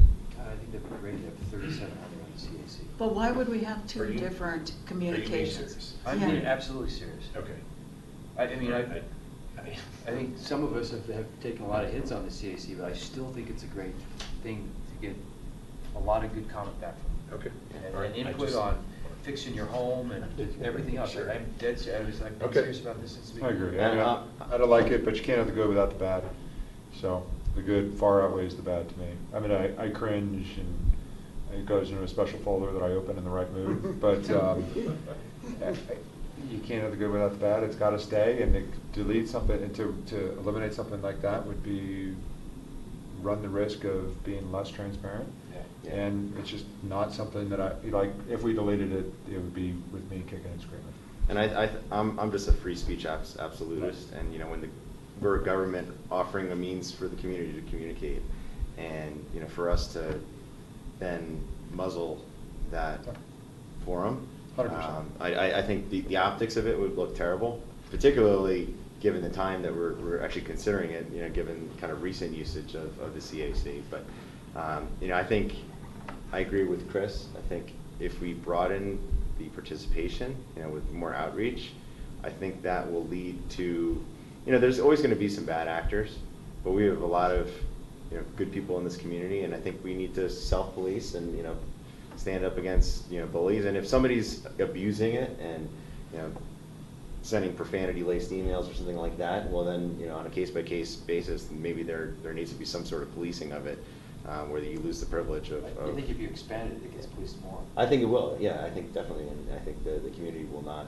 stand for abuse. Well, and a lot of time, so last week we had some negative stuff going around, and what happens then is we lose people, they unsubscribe, so we get that too. Yeah, but I mean, I think everybody, like, people communicate so differently, you know, some people use Facebook, some people use, you know, internet forums, some people use the CAC, and I think that we should have as many available options as possible for our residents to engage, because they're all gonna engage differently, and they all have value. I think we should have effective and well used ways to communicate. I've been on the CAC for 5 years. I refuse to look at it. It's no value. You know, it just is a 400, and not even all of them will communicate.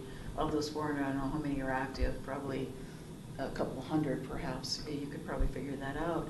But it's not a requirement of the town to provide that forum for 400 people to be going back and forth without facts and data, and then they put it on.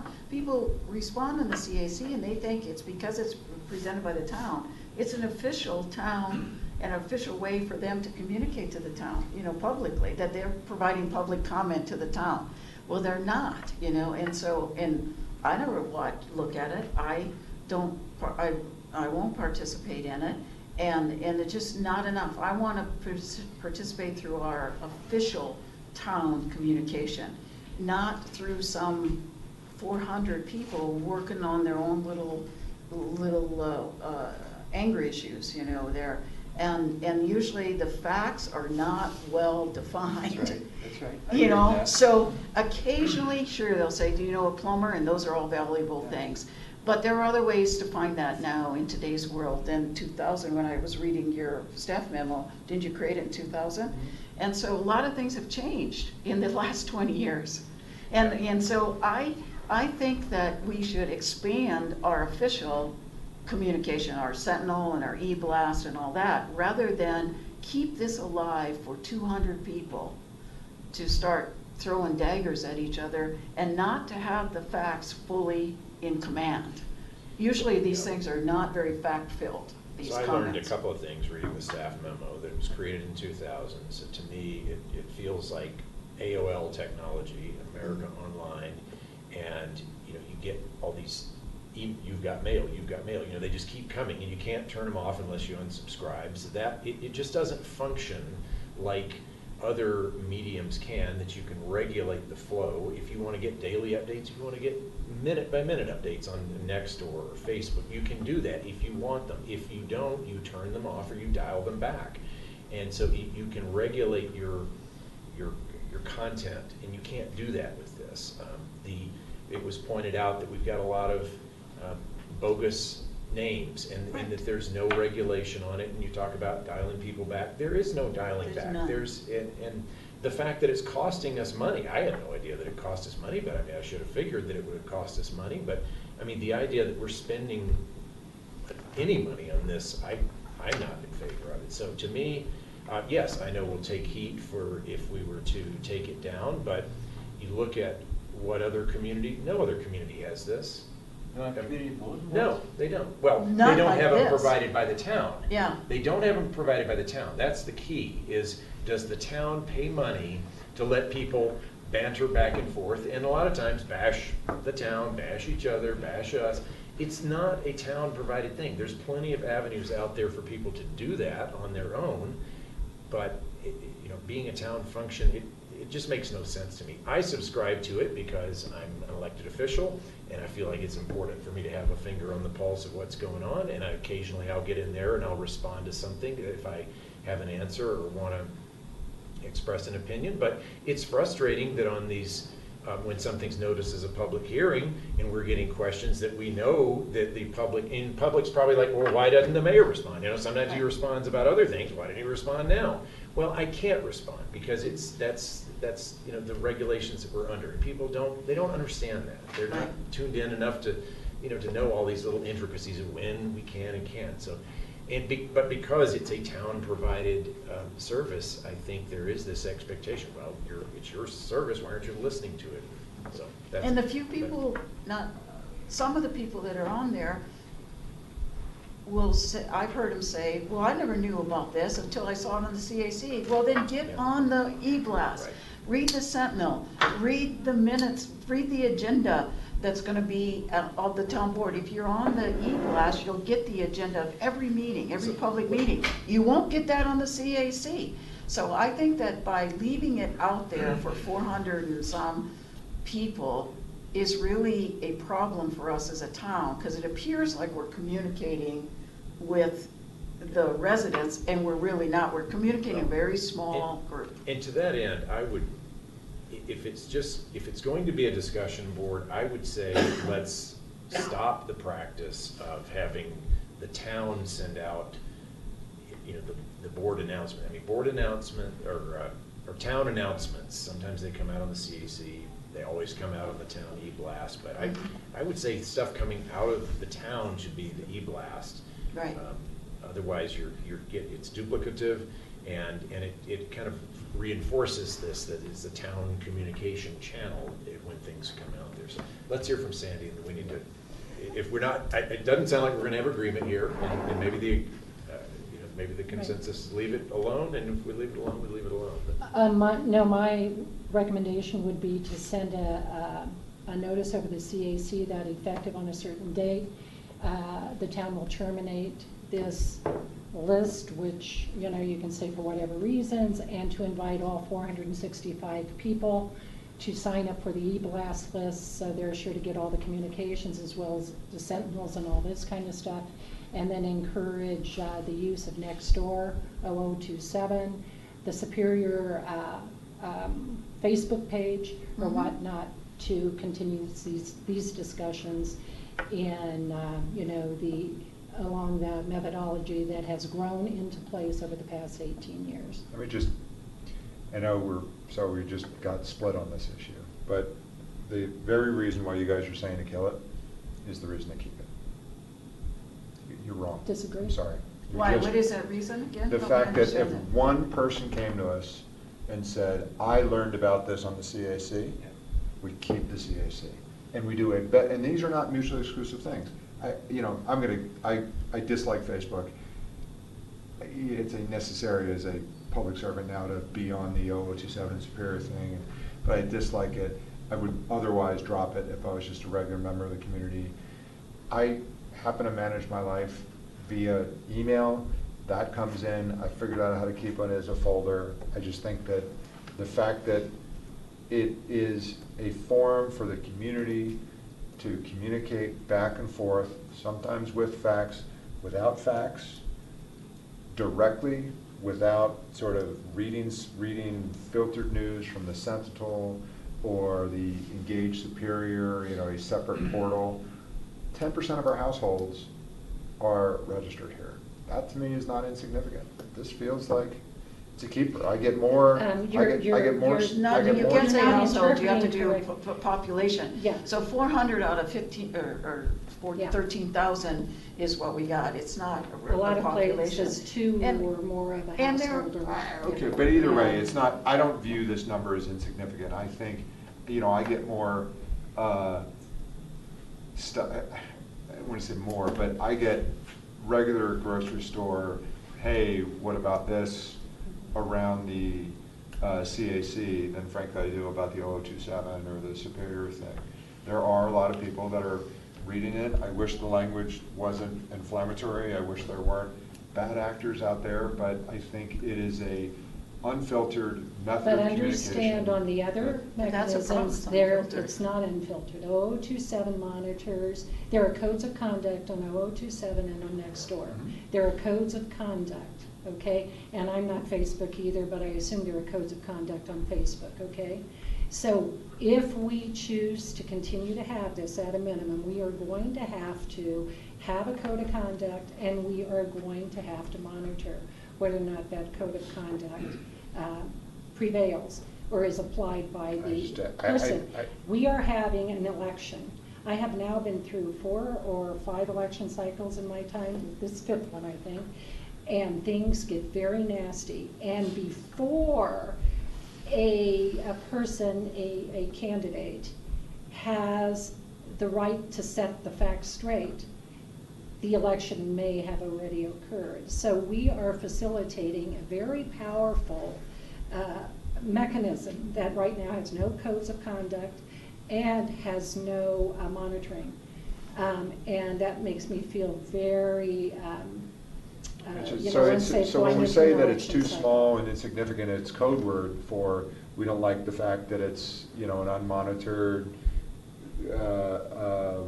gloves off form that we're facilitating, and I just don't, I think it's kind of the government. In many ways, I it's think kind- let me just facilitated one- bullying. So I think for us to have, to host this at minimal cost, I'm surprised it's $1,300, but I'm surprised what anything costs. It's $1,300. If you put it on a line item, it's just frankly not significant. I wish, maybe we could renegotiate it down to something slightly less than $1,300, but I don't find it to be a material line item that should be targeted from a fiscal reason. In terms of us suggesting that the government is, we are the government, is gonna come in and monitor this, I just, I I suspect don't that's why like no that. other governments have one. I Right. don't like it at all. Right, so Right. had we never created this thing in the first place, if we were having a conversation, should we create this or should we not, given the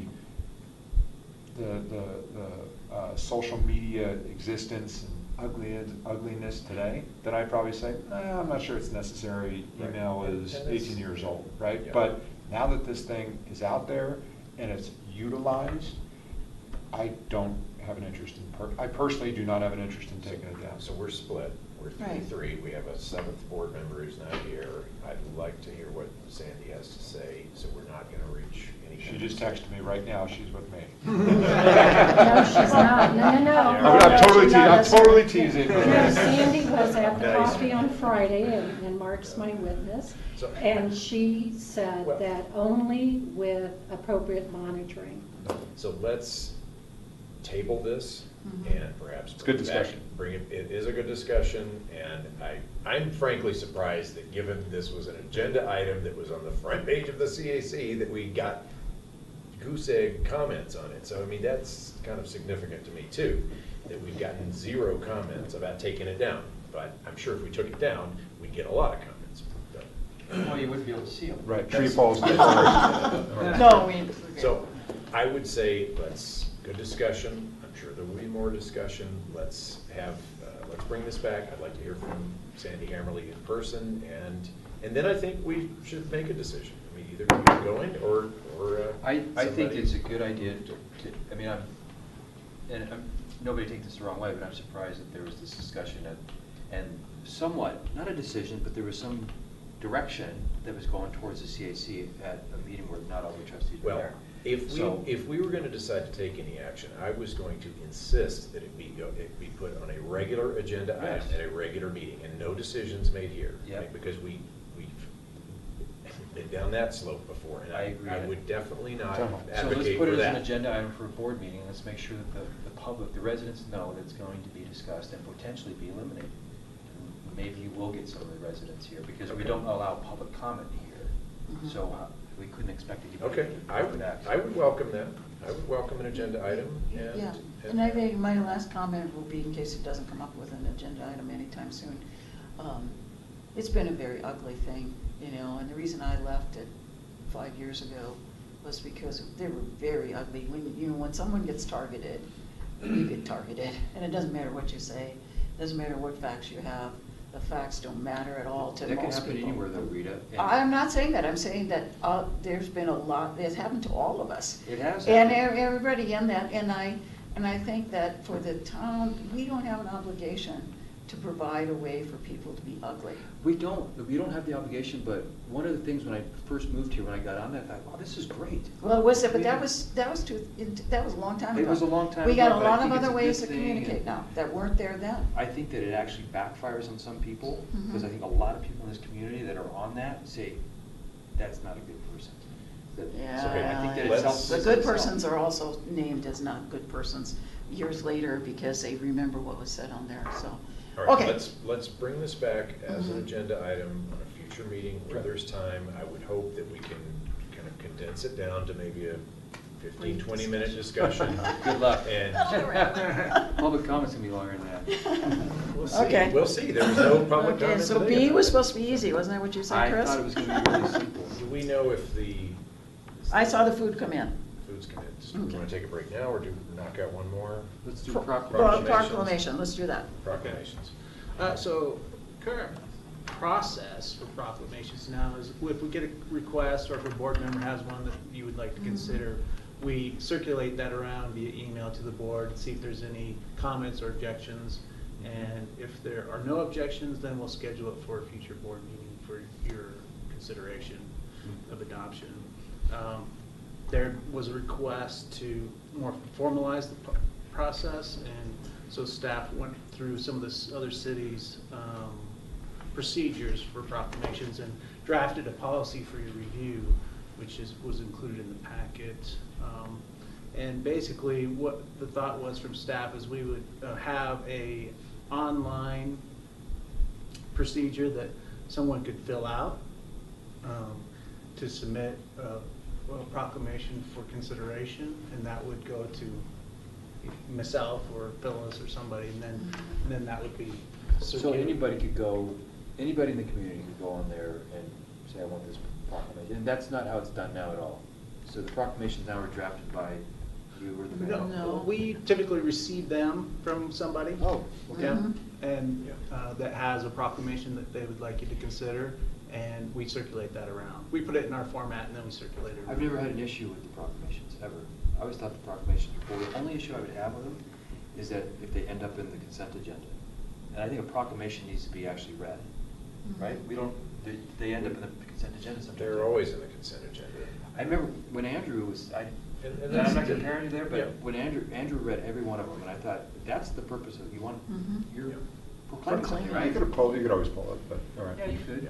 Well, Right. didn't you start, I thought you Well- started, when you started as mayor, I thought you read them, even though we did them in the consent agenda, I Andrew think you read read every them. one of them. It- Well- It can be done either way. Can I it? just, in the interest of moving through the materials, I've elected not to read them. Okay. And if someone would like one read, and occasionally we will pull one to be read for a variety of reasons. I think the materials presented in the packet are great.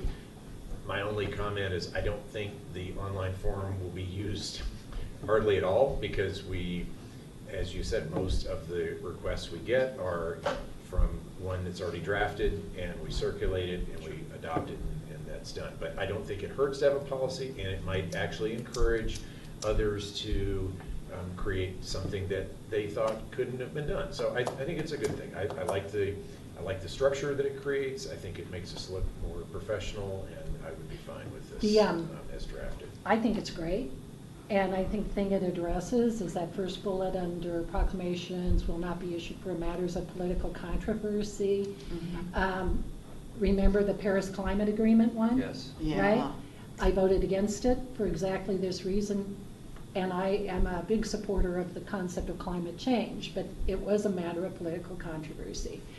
Gun control, same thing, ideological or religious beliefs. Remember the Armenian Holocaust Yeah. one that was brought in front of us, you know? So I hope if we adopt this, then we apply it at the staff level. If something like that comes forth, we say, no, that is outside the bounds. It will not even be put forward for consideration. What's wrong with political questions, though? I mean, isn't that one of the main purposes of proclamations? I thought we were a political board, so, Yeah. I was. I mean, I wouldn't have any, I mean, if we don't like a We're not a proclamation, you political vote it board. down. We're actually What was the opposite deal of with that. We were We're a politicians. nonpartisan board. Yeah, I We're understand. I didn't say elected, we we're were. nonpartisan, we're elected officials. but I we're didn't say, not- this has nothing to do with You- partisan. but- You're telling me Paris Climate Accord proclamation didn't come across because of partisan politics? So, if you want to have a debate around around that specific proclamation, I think we should, and we had that opportunity to do so. We did have some debate. And it was on an interesting conversation, It was. and I believe it was appropriate for the board. So yes, 100%, I believe that was an Well, appropriate then, proclamation for I disagree consideration. totally with taking that bullet off. I like that it's in the will not be issued to, so maybe I'm in the minority. Yeah, Well, but I this like I is just that. don't, I political agree with controversy. Chris's first statement. I like proclamations. I don't think the existing process is broken. I think it's an important part of what we do. I recall my first exposure to local politics was as a 16-year-old, where a neighbor was recognized in our little town through a proclamation, and I thought it was great, and it stuck with me.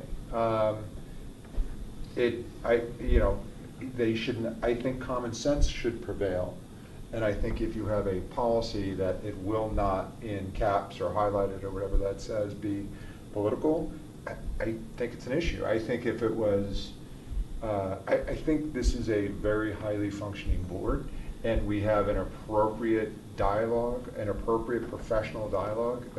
It was an appropriate dialogue. The Paris Climate Accord was an appropriate dialogue, and I was pleased to have it. Here is the net effect, however. On recognizing the person who is, has saved a life or done something special, whatnot, we don't mess around with reconsidering every word that's said in the bullet points on that proclamation. The whereas this and the whereas that and the whereas. on a matter of political controversy or ideological, individual conviction, that is where we spend an inordinate amount of time actually disputing every whereas, talking about should this word be that word or what. Think of the one that everybody weighed in, I didn't weigh in on it, about the protests by the teenagers, anti-gun protests. And you had a whole thing going on about you need to pull this out and you need to not condone missing class and you need to, it takes an inordinate amount of work. That is not how I choose to spend my time. I choose to spend my time making real progress in my town of Superior and letting the national politicians make the progress in world affairs and national affairs and whatnot. That's just how I feel. It's a matter of time, and because we represent all different parts of the political spectrum, independents, Democrats, Republicans, we will waste a lot of time on these issues of political controversy. So I just don't think that discussing proclamations is a waste of time. I think it is it's not as glamorous as approving or disapproving Tesla or Ethan Allen. It doesn't necessarily align perfectly to the board priorities, but it's part of the roll up our sleeves and get the work done. And we are leaders in the community, and proclamations are an important part of that. And recognizing when there are things where we need to say this is good or this is bad, and we stand against it as a board and as a community, I think it's very important. I think having some improved process, I like the idea that if somebody needed to have a template, that template's available, and if the website that makes that template available, I think it's great. I think setting too many guidelines would be overly restrictive. So that's why these, a few of these bullets I just think are inappropriate. And I don't think it's bad to allow the community to know where we stand on issues, and if they're interested to know what their elected officials think about whatever particular political question comes. But you're turning nonpartisan positions into partisan positions. Right, we're trustees, we're not, we're nonpartisan I've got the trustees. question. We're representatives of the I public. got the and question people this are- week from a potential candidate for office who's a federal employee that cannot get involved in any elections that are partisan in nature. And anything that makes them partisan in nature may exclude that person from running for office. So this actually does come home to roost in other ways than the intended ones.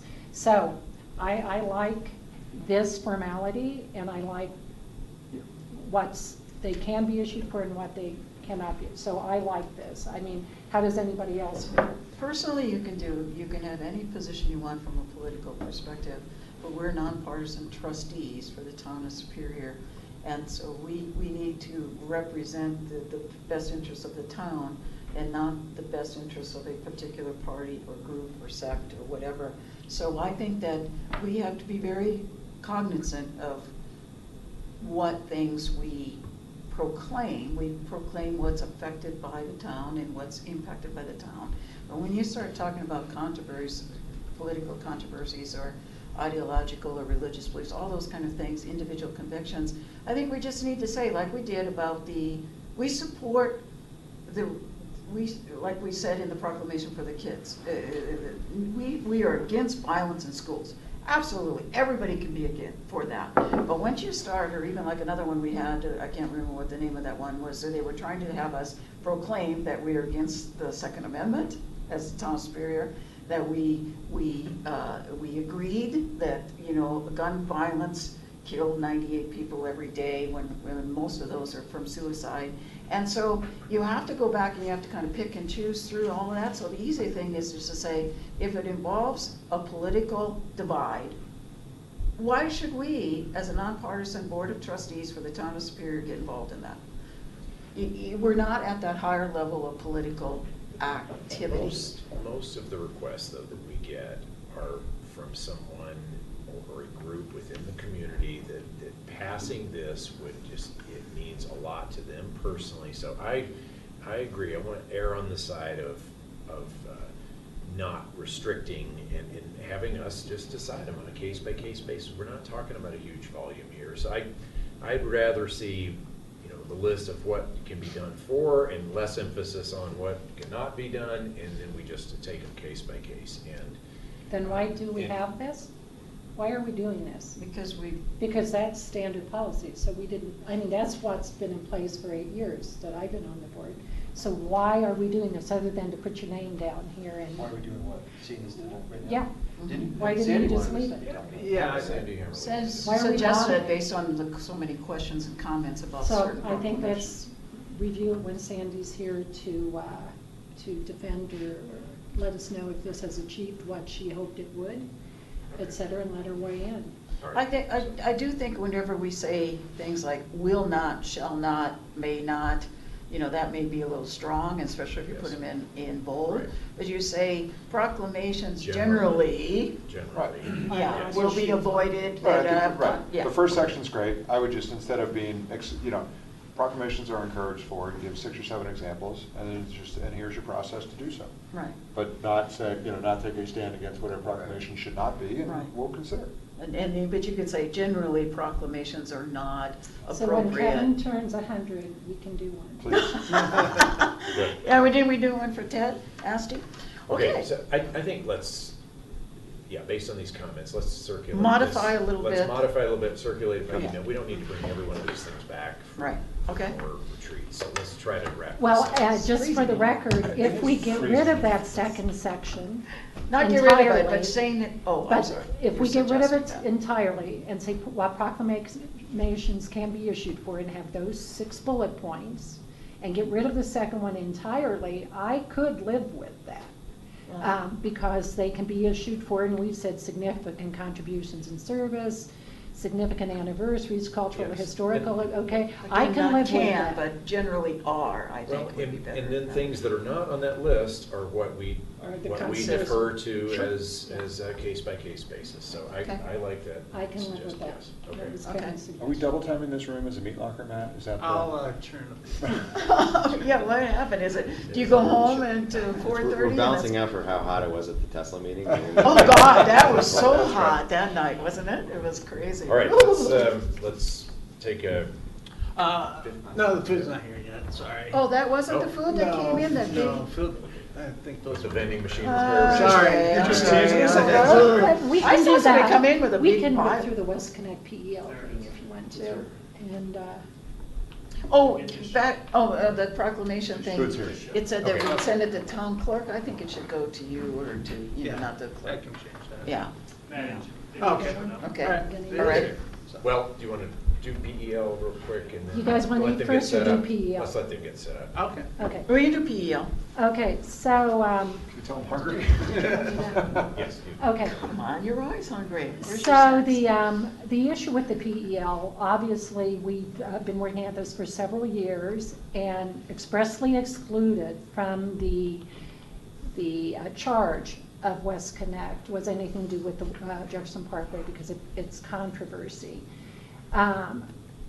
So it is, we're now at the tail end of the process. They put together a report. They want every municipality to sign off on the report who's participating. Not required, but they want us all to say we supported the process and da-da-da-da-da-da. So I believe every time you have your signature on a document, it's got to be intentional, right? And the potential negative consequence in this particular case is the reference to the Jefferson Parkway. In one case, I believe I had it fixed. It said future Jefferson Parkway to intersect here. And I asked for the word possible to be inserted. And the Jefferson Parkway Public Highway Authority, two of their representatives, created a big stinking fuss over the word possible. They And said, one- it's gonna happen. I said, well, One's gone now. have it in there anyway. Anyway, but bottom line, the group put it in some word that indicates possible. Then at the last minute, a graphic was presented that said the options of 93 with or without the Jefferson Parkway. And this is what we've been looking at. Even though Jefferson Parkway is not, nobody's opining on the merits of it, the fact is on 93, you have one set of impacts with it, and one set without it.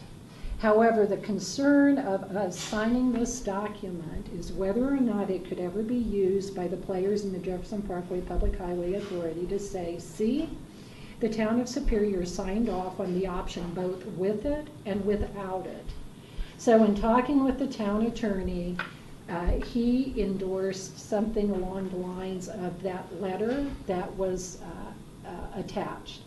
I have modified that second paragraph that talks about the Jefferson Parkway and simplified it, in my opinion, and sent it to Matt and Clint and Alex today. Did you have time to run that by Tim? No, I didn't. Okay.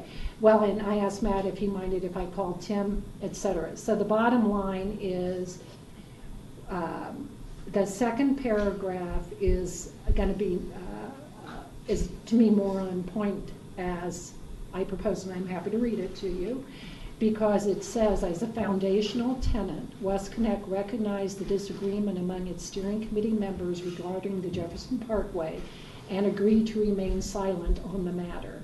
That's the concept that was added, that this is a foundational tenet. So I'm happy to read it all to you.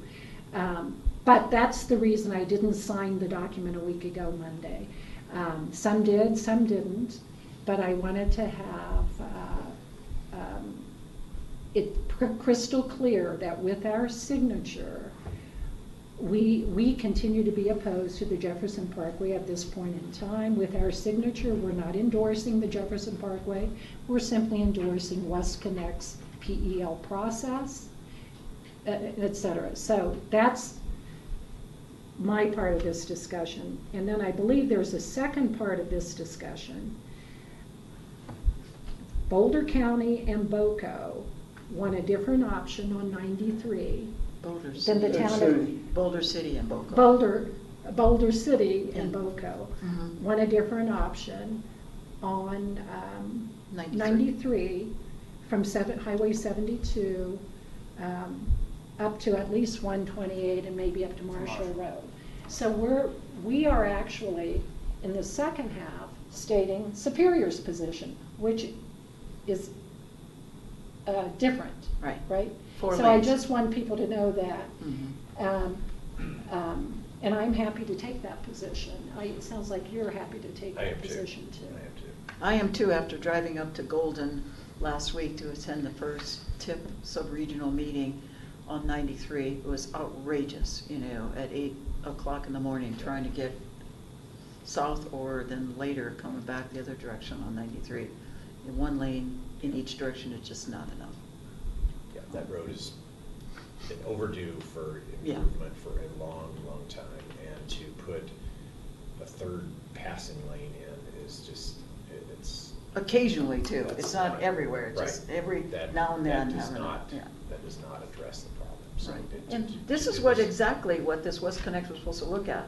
Yes. Interconnecting the communities and Yes. how to relieve congestion. 93 is one of the most congested highways at certain times of the day. So that, I mean, I generally am in alignment with our colleagues at Boulder City and County, but this is one where I'm not and won't be, because they have a fundamental disagreement about building extra lanes. And Right, that's right. where that comes from. And then I wanted to make sure, and it's in here, because I was reading down and making notes, that why we're saying that as superiors, that we feel without these improvements, we're gonna have more traffic on McCaslin. And that's in here, so I think that's important. Now, going back to paragraph 2, I don't know what your whole paragraph 2 is. You want me to read it for you? Well, I was just saying that what I think we should have taken out, if we leave this paragraph basically as it is, I would take out the comment, the town is opposed to the construction of the Jefferson Parkway, and, because the next thing, the next sentence, or the completion of that sentence tells exactly what we're about. The town's representative expressed numerous times during the PEL study that our support of the PEL study does not in any way express support for the Jefferson Parkway. You don't need to say the town is opposed to construction, because I don't know that we've ever taken that position, that we're opposed to the construction I haven't, Of what? of the Jefferson Parkway. I've just said, the way it's been proposed is not appropriate and will add traffic to Superior. And we don't like that it's Well, going through. I think here, let me read you what I said, what I'm suggesting. And I think your point's well made. I'm going to add a clause at the end. Okay, it starts out the same way. As the town of Superior's representatives expressed numerous times during the PEL study process, Superior is opposed to the construction of the Jefferson Parkway. We can add as currently whatever, Right. as currently put forward. But I'm suggesting you don't need that because you go on to say, Okay, well, our let me support finish. does not say we support. Let me just finish reading it, and this, Mhm. the reason I put it forth to Matt and Clint and Alex is so we wouldn't be doing this on the fly. But let me just start out how I wrote it. And let me read it through, and then, as the town of Superior's representatives expressed numerous times during the PEL study process, Superior is opposed to the construction of the Jefferson Parkway. As a foundational tenant, West Connect recognized the disagreement among its steering committee members regarding the Jefferson Parkway and agreed to remain silent on the matter. New paragraph. Nonetheless, for completeness' sake, the PEL study analyzed transportation alternatives, particularly along State Highway 93, with and without a possible future Jefferson Parkway. In no way, shape, or form should Superior support for the final planning and environmental linkages report dated April 2018 and the process followed therein be misconstrued as support by Superior of a possible future Jefferson Parkway. I'm So okay with that's that, the except basis. with the addition, if you add as proposed, because I don't As want currently to. proposed? Yeah, because Okay. I'm not going to sit here as a trustee and say, we as Right, the right. town I think that's oppose good. the Jefferson Parkway. So, is Right, opposed Clint, to are you on the that construction of page? the Jefferson Parkway as currently proposed? Yeah, or Okay. take that out and just Yeah, use but everything else anyway, you said. the point is, it doesn't look like Tim has wordsmithed this yet, and I would propose that Tim actually determine the final wording. Yeah. I just wanted to give a So let- starting point. Yeah, I think this is a good intro, but let's circulate this among Right, everybody, right. so everybody's got a chance to read it, because Right. we can't do this, Right. we can't finalize That's this on the fly. I mean, Right. and the bigger question still is, you know, they've asked us to sign a letter, which is not being signed, and instead of signing said letter, we're now writing a new letter, which is probably gonna go into a file. And, you know, the question is, the big question is, do we do anything? Mhm. And then if we do anything, do we do this? Well, here, And what's- okay. And what's the value? Let me tell you what Tim said completely. My attitude at the end of last meeting was simply not to sign it. We are a member, and nonetheless, us not signing it is not going to affect anything. And my reason for not signing it, as we found out, there are some players on the Jefferson Parkway Public Highway Authority who are, shall I say, less scrupulous than other players. I won't throw them all, all the babies out with the bathwater, et cetera, et cetera. But if we sign anything, what can be sent forth to the FAA and other people in this debate is the cover letter saying Superior has signed this, and this does give options for with and without the Jefferson Parkway, therefore, and they just conveniently don't put the attachment, which is our letter, in that, and we have signed it, right? The fact is, we've signed it. So when I left, I thought there's really no great benefit to signing it. I don't want to sign it.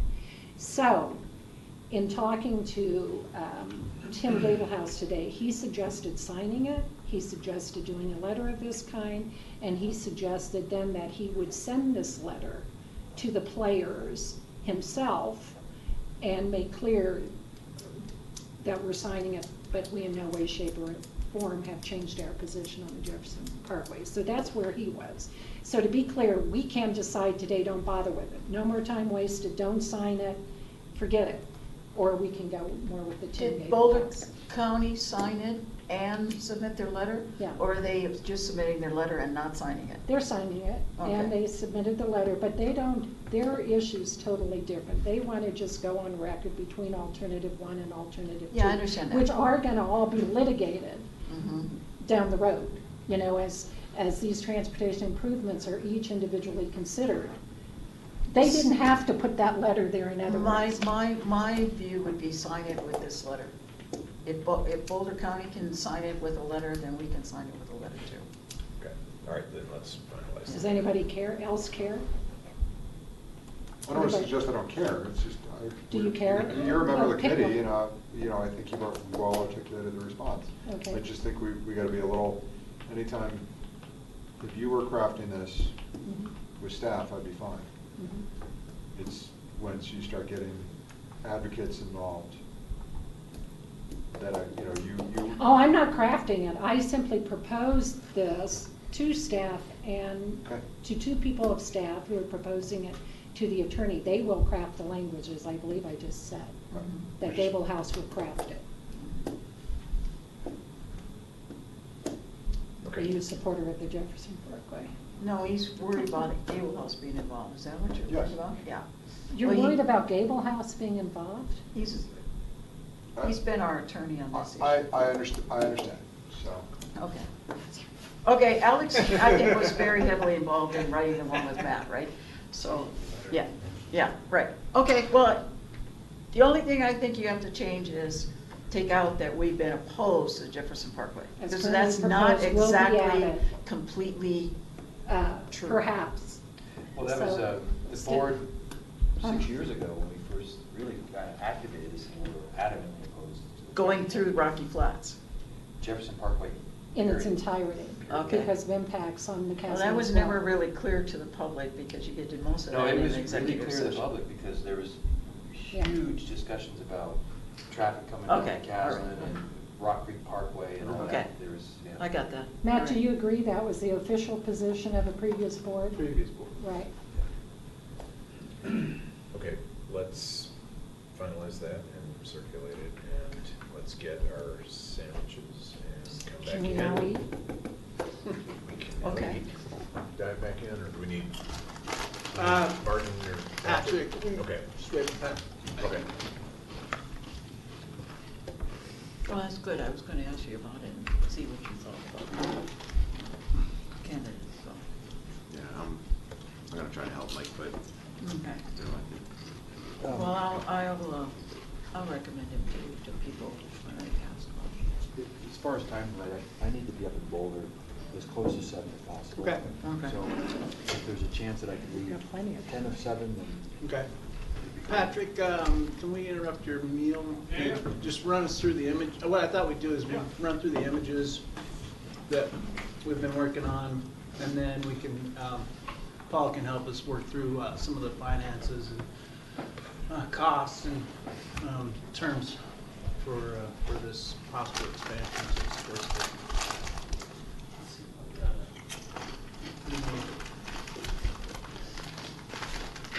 All right, thanks, Matt. So we've got a series of images, interior and exterior, that we've been working on collectively with the group over at the sports stable. And at any point, if we want to jump back and forth or look at views, interior, exterior, just holler, let me know. With the first image we have here, exterior shot, if you kind of picture this square here is basically the open lot that's out there now. Just as a point of reference, this would be the coffee shop. So we're really kind of looking at the front facade of the building here. Hidden behind the trees on the lower level would be the indoor aquatic space. This is probably a little bit better of a shot.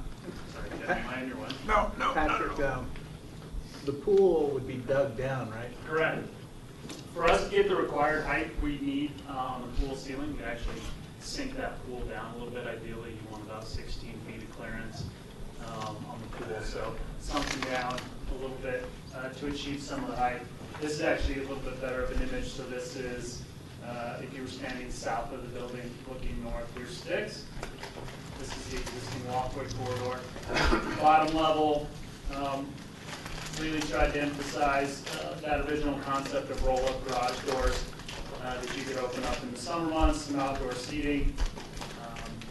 Second level, and then kind of see the top, going all the way back to what we were calling the event space a couple years ago. It was 2016 when we were looking at indoor gathering spaces. There seemed to be a lot of positive traction for outdoor patio overlook area. So the garage doors are on the lower level? Yep. On the And main the thought level? was there is be able to take advantage of as much warm weather as possible, and then have the exterior kind of deck seating here. You can see that it's sunk down a little bit as well with the umbrellas. About flush with where the Is that railing sits. 3 or 4 levels? Three. And just kind of quickly here, you can see that drop-off area obviously would be taken. The buildings would become about flush with each other. And it's on the other side too. You have a Yes. little drop off on Correct. both sides, Correct. which is good. Yep. This wouldn't be enough, but I agree. I saw that you have the drop off on the other side as well. Yep. Yeah. On what other side? On the other side of the street. There's a Yeah, we've got future a- image of that, Yeah. but you'll see almost kind of a little S-curve Right. drop-off section there. So then switching to kind of a broadside view. And this is the location that we're looking at here. So existing impact, new facility, existing sports stadium. I gotta tell you, Patrick, this makes the sports stable look so much better. Let's Yeah. fill it in. It fills in, the building now looks kind of like, wait, what is this, you know? Even with their FDP approved, that fills that in, it didn't look as nice as this rendition does. It does give a little bit more contour to the front of that building. Right. Kind of the double, it's Right. the double tower look. It breaks up the flat, consistent roof line across. Right. You come down Main Street now, you actually see something rather than, oh my God, what am I driving into? And again, just to quickly go back to the garage door, roll-up garage door, thought on the pool was to really try to capture that future town square energy. You come down Main Street, you see very active in the summertime with activated with noise, activated with sides of the pool, and then in the winter months, almost the same effect. You'd come down, the garage would be closed, but it'd be very well lit up. It would be a very activated, motion-driven kind of opportunities to come down the street. This is another alternative image. Maybe not as, I mean, I guess just a different look. This would be kind of a different front here. Overlook area, you don't have the same kind of color. So that wouldn't have the patio kind of on the top? Correct. level, yeah. And it doesn't have the complimentary tower, right? It does not have the complementary tower. Yeah, I like that double tower from Yeah. this photo. Right, right, that one that you showed. This one's a little bit more squared off, maybe a little bit more aligned with the corner that you're seeing on the medical office building. So you're right, it definitely does not have the same type of. So would you flip back and forth? Sure. The double tower makes it look more like one building. Yeah. Yeah, You don't makes it have look like a diff- separates it two. I think Right, also the this- patio on the top. And is- that patio on the top, Would absolutely. be such Yeah. a valuable asset. Right. So Patrick, this really isn't affecting what's on the inside, it's just kind of two different looks on the outside. A other little bit of a than- design difference on the inside, which we can kind of get to Okay. as we go through. All right, but I agree with option A. Right. And then here's the, so if we're looking kind of broad span, This looks like it's got a similar height. buzz cut. But this again looks like an extension of the building, but it doesn't show a separate building, which I like about the other Right. I rendering. agree. It actually, for the first time, fills that space in and looks like you have a separate business or building area there. There's where So you just see to the quickly. two drop-offs. Yep. You see, Yeah. this is the drop-off kind of S-curve. This is what we were seeing in the images. You'd see, if you can kind of picture yourselves now, where the temporary lot is, this kind of tucking the way in there, creating this kind of. Do we have that full right away into that block? No, so we had initial discussions with Bill Jinks about modifying that west Yeah, yeah. edge, and he's preliminarily okay with it.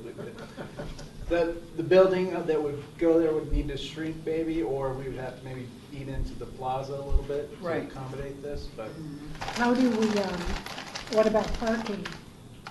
How many parking spots do we get rid of this way? Actually, Well, it's only 3 handicaps, ADA spots. yeah, the ADA spots, so I think, I think you're right, I think it's 3. No, It's on mostly the drop on the off. right side we get, but what about on the left? How many are That's we just- losing?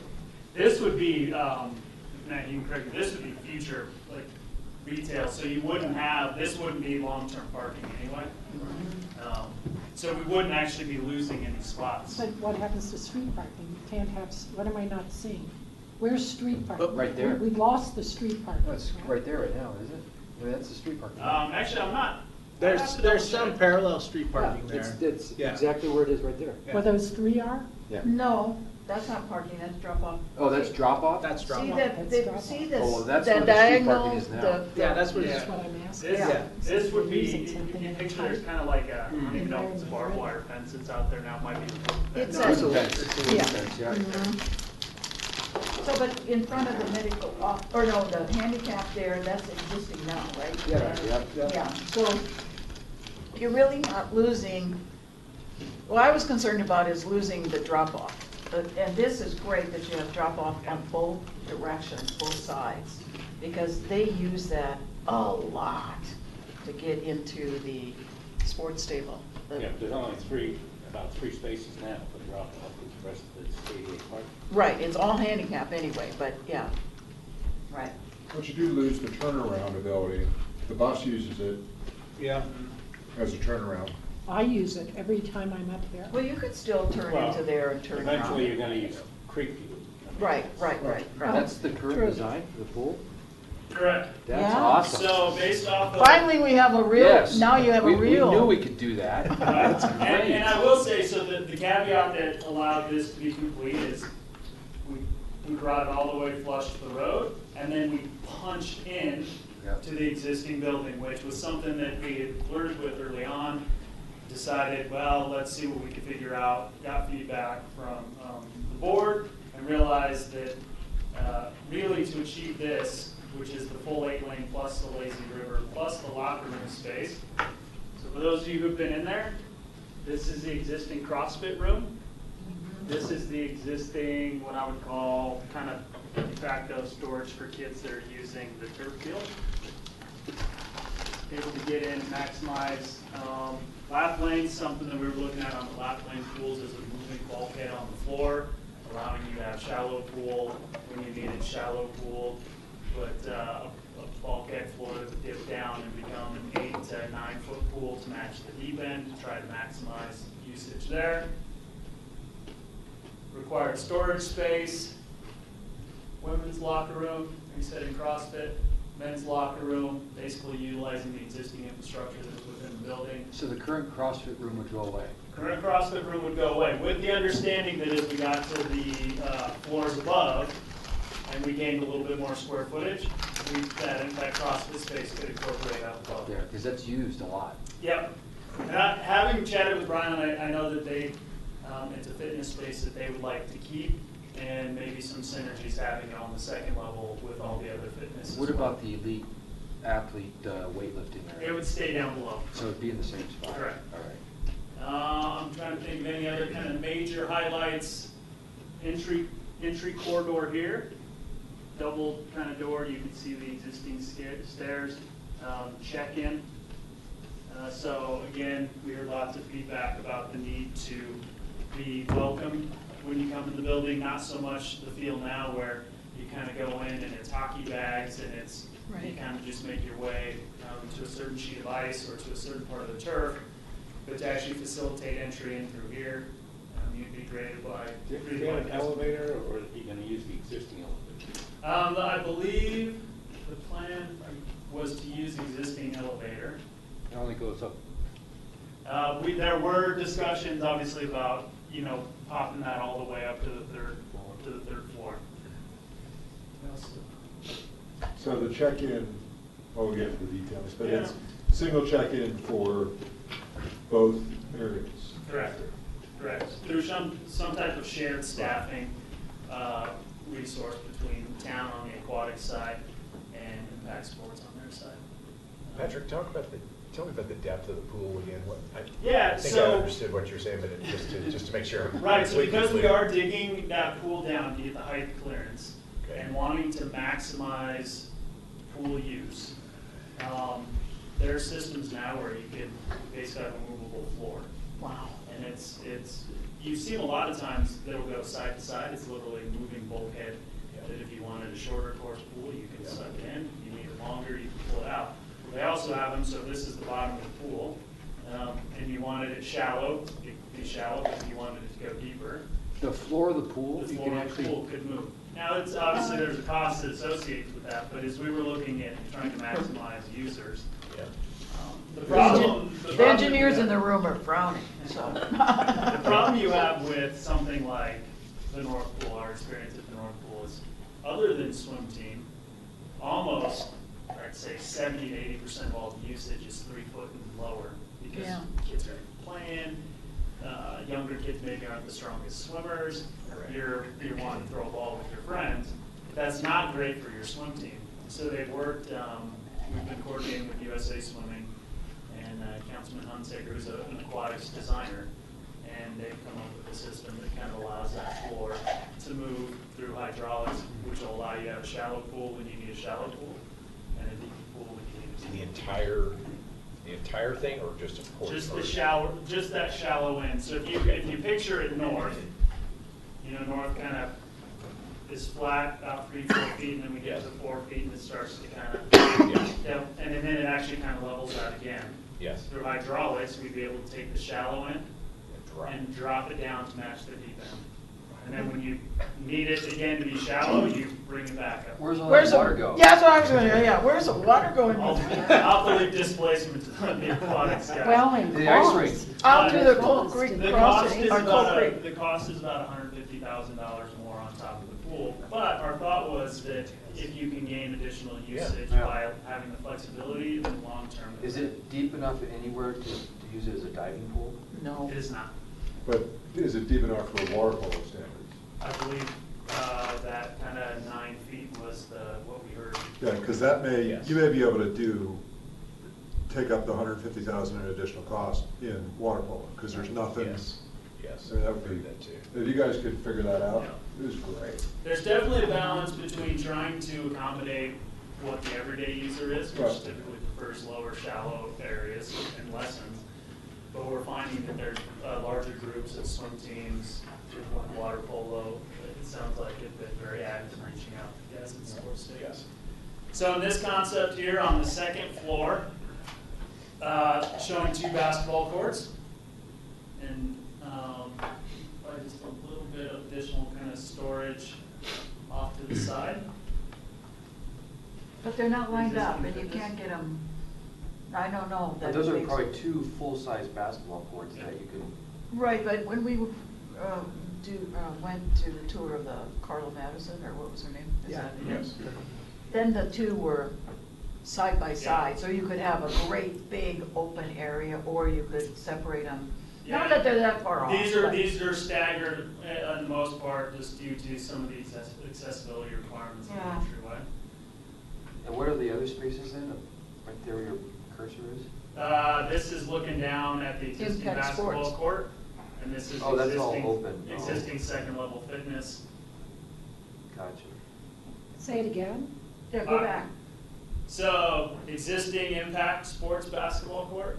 We're looking down on it? Looking down. Yeah, Yeah. so this is a second level, that's This still is a the first. second level. And what about up in the upper left? This is existing second level fitness. That's Where the membership. treadmills are. That's the membership. Treadmills, there's that yoga You studio. can Yeah, say let's do this, existing yeah. second level. Of Impact Of Sports. Impact Sports. Oh, okay, okay. I thought that the goal was to take the existing membership level and extend it across and double because they needed capacity. Yeah, Yep. we talked about that, but with the event space, we felt it was better to have the courts on the second floor rather than having basketball courts on top of the event space. But I thought they said that they needed to expand their membership to like 2,000 members, and right now they can only have 500. on that space, so they So, needed the extra space for when we- more members. Yeah. Yeah, when we move to the third level, we pick up additional, For weight room? or- yeah. But But, see, so it's on two. We're not the- talking about the expanding drawback their is on membership, two we're talking floors. about expanding ours, so, you Well, know. which, I mean, it's all And the this is same place. 3,300, isn't it? Aren't your financials based on 3,300 members? But you would have members in one location on work, doing weights and stuff, and then members in another Yeah. floor doing the same thing. Yeah. But these members are the same. They're gonna be shared between some are Impact Sports, some are the town, according to, we'll get there, you'll get there, but. Can you go back to the second level? Sure. We talked about having an indoor track, it won't go out that far, but an indoor track over the existing synthetic turf field, around the perimeter of the second Mhm. level. So where the batting cages are, they move those and do an indoor track around that. It is doable. We're not showing anything outside the expanded footprint here, but we have confirmed that it is. Yeah, that was it is like doable. $100,000 or something Mhm. like that. And it would take it would require them giving us the portion of the baseball cages. So where would the CrossFit studio go? Would it go in the fitness area there? Yep. So again, and with the, you know, in this plan with the 2 basketball courts, you are, you know, if you think back, Ryland and the Impact guys said they would like to optimize their space for their memberships. This is a little bit of a different layout than where we are, than where we were. So you would see the fitness area and then the studio spaces kind of here off to the side. Oh, so the CrossFit, that's the existing square footage there where the 2 studios are Correct. and the big area. Mhm. So they would cut, there's a studio currently there where it says Studio 1, and then up And then front this of would it, become a they're studio. gonna make that another studio, and that's where their CrossFit's gonna go? Potentially. It's like they're reducing the size of the. But they're gonna get But I access to all of think- this, see? yeah. And Their I members think will that have third access to floor. all of this, yeah. And I think if, based off of what I see now, the value of having the additional courts over there, and I don't know if anybody's been over there in the evenings when basketball and volleyball's going on. Well, they're using a third of the turf It's, field. it's amazing the amount of basketball and volleyball that's taking place over there on the youth. Do we know- youth level. Superior residents? You know, I don't know for sure. Versus others? I can follow up on the split.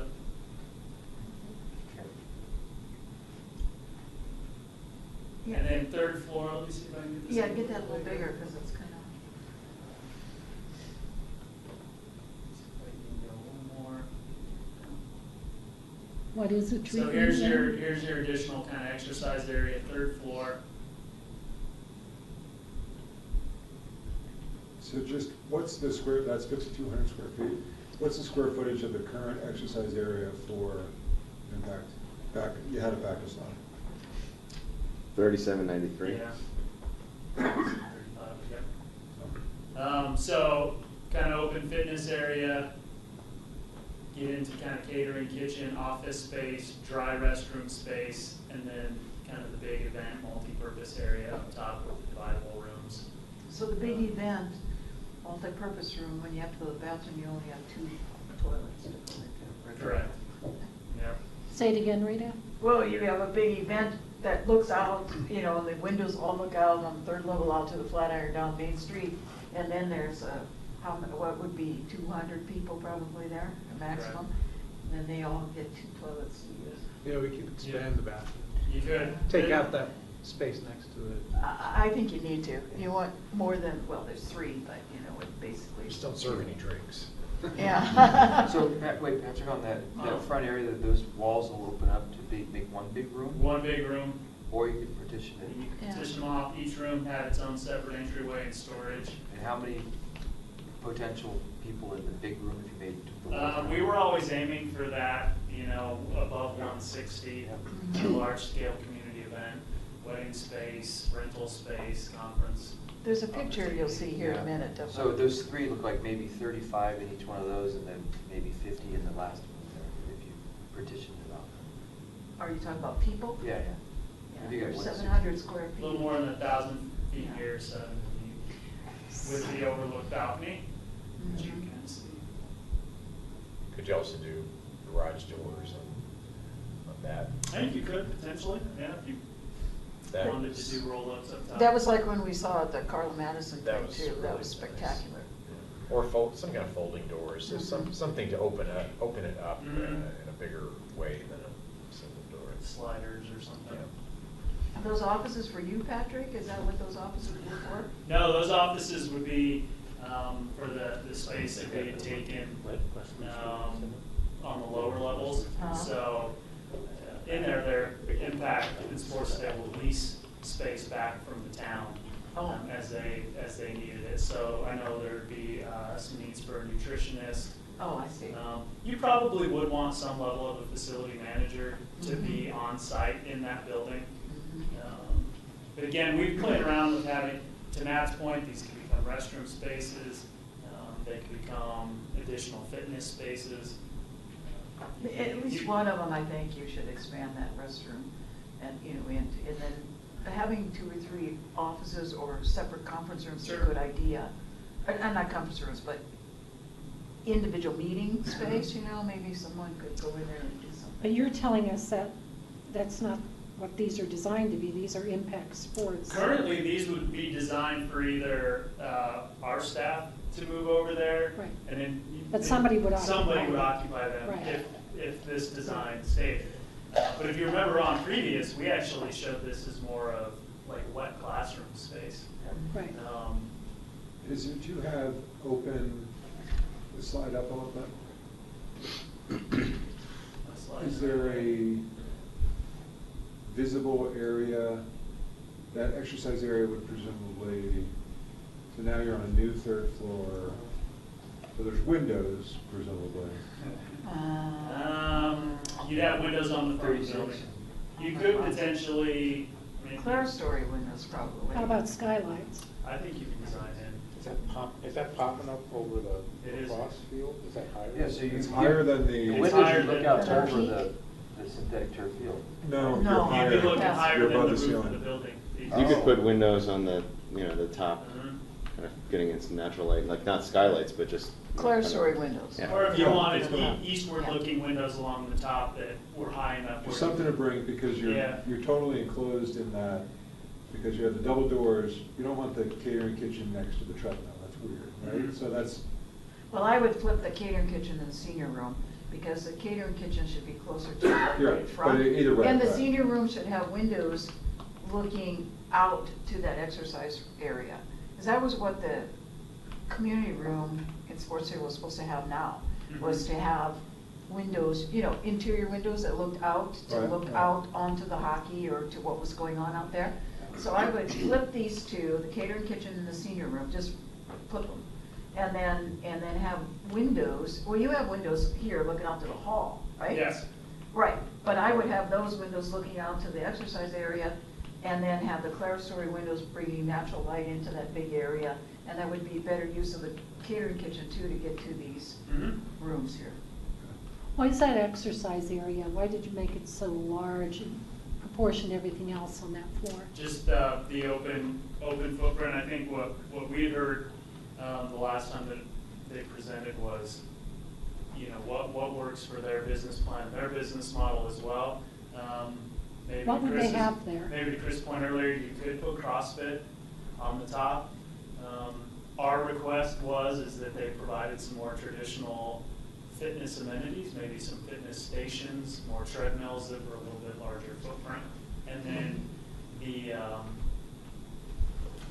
more functional fitness, like a stretching area, potentially, more of your So plyometric this would area. be primarily for Superior residents. Correct. At the community space. I think it's a good sized area, but if it's primarily for Superior residents, I think you need another place for like yoga or quiet space. Well, and that space, potentially going back to the shared usage on the second level. Yeah, I know they have that one room that's there now they use for yoga, but if that's not really for Superior residents. I think it would be. I think we program it to where these would become almost completely shared spaces. Well, those rooms on the 3rd floor, west facing, could be used for that too, could they not? Right, when they're not Well, being yeah, used for 'cause you- meeting space, you could have organized activities in Yeah, there. I mean, that's an event space primarily, maybe lunches Mhm. but nighttime primarily. And Right, right. I would imagine that's. Wait, don't go from that page yet. Okay. Where's Synapse Physical Therapy? Synapse Still there? would likely have to move to that third floor and take that office space, treatment It's space. shown there. So you've got some of the space here, let's scroll. Did Ryland say that they'd have to move? This is, these drawings have been coordinated by them. And It seems weird to have Synapse go PT. up. Where's PT's PT? here. Yeah, that's physical therapy. Who was that? That's the current Synapse. Okay, that's what I'm Older saying, therapy. that's the same, yeah, okay, so that's a big room there, compared to their two little rooms they had on the other current. The community room with the great views, just, why is it so long and narrow? It, you know, I'm thinking of you doing your mayor and manager thing in there, and it just, where would you stand? You know, it just seems too narrow a rectangle. Well, you'd make it work. I mean, I think we. I know you'd make We'd it be work. fortunate to have a space that. Yeah, we're big. designing though, and if we can. What's the square footage of the Yeah. community room now, Superior Community Room? Not very big. Well, that could be more than, I mean, max capacity is 60. So smaller than one of those fourths? It's like that senior room there, how Yeah, big is probably that? about the size of this. Well, so senior when you room. get the walls up, I mean, it would be totally big enough for all kinds of things. Oh, yeah. I think we were, you know, generally the concept there was taking our cues. I don't remember who all exactly went on the tour a couple years ago when we visited East Boulder Community Center. Huh? Had kind of the East Boulder Community Center where it was elongated, kind of a lot of glass front. Yeah, I just very don't narrow. want to make it too narrow. My one observation, where's the teen room? There's not a So dedicated I think we teen can call space. that the teen/senior room, but just make it big enough that it really is a hangout. I can't get a sense for how many people would fit in there right now. In You know, this room? chairs and couches and In this hangout. room here? Mhm. I think if you packed it classroom style, it would probably be 60. You know, maybe. But maybe it's gonna this have to have room on fun its biggest day. stations, and it's gonna have to have hangout type of things, but I think I'd make that word teen, and then /senior, and with the, you know, just for plan for them to share it, possibly. Mhm. And if I had to err on the side of one, I would make it a teen room, Mhm. to give the teens in this community some Yeah. productive place to hang out, so And that they're is- not that- out at the mall. To that point, we've a lot of dialogue over the senior space next to fitness space and the inherent noise that goes along with that. And ideally, you wouldn't have senior space on the second level. So I can definitely appreciate where you're coming from, because I would say that this maybe isn't ideal for a dedicated senior space. Senior fitness space, I think, completely appropriate, but dedicated quiet space, it might be a little bit difficult. Is there a way that, and maybe we don't want to go here, because, you know, height restrictions and whatnot, but it seems like we're missing an opportunity, you know, with the lower right-hand corner community room to have nice views and, you know, windows, and you know, if you pop the roof cone on top of it and had the wall there, we would gain, you know, additional window space, additional patio space potentially. Obviously, it would change, you know, this image, you know, of a uniform. But by putting the cone up top, we'd have additional usable space. That's a good suggestion. I'm not seeing what you just said. So right now, so this, so see the hard black line right there? Yeah. Mhm. No, the other one. right? That Yeah. So if you pop. See the roof peak is there?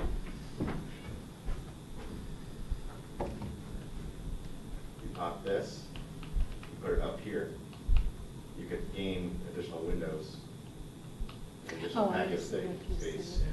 potentially there. Or you could make that room bigger and not have any more patio space. You could just bring the room all the way out to the front. Yeah, I mean, I like the way that this looks. Yeah. It just seems like we're potentially losing an opportunity here to take advantage of Yes. a corner. So Patrick, go nice to the views square and- top one. Isn't that what that accomplished?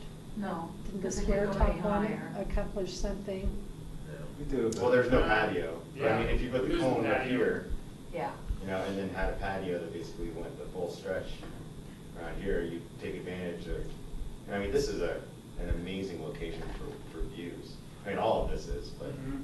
Yes. That's the best one, right down Main Street, right there. Yes. Yeah. yeah, so I mean, it just seems like if we're gonna look at this right now, we should not use that opportunity. Well, then you wonder, do you want a cone or do you want it flat? What would you prefer? I kind of like the cone. I like the cone I in like terms that, of the I like that architectural. rendering, the first one, the best. Yeah, see there. I mean, I really like the idea of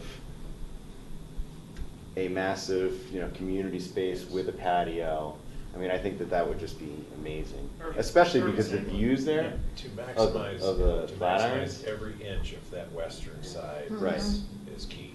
I totally agree. So that's supposed to simulate a picture of inside that. Inside the community. Right, Mhm. right. Oh, that's great. I Right, mean, so- maybe. The Flatirons are a little bit out Yeah. of proportion. And Yeah. Hey, I'm But small. other than that- That's awesome. Other than that, it's great. Just a little bit skewed.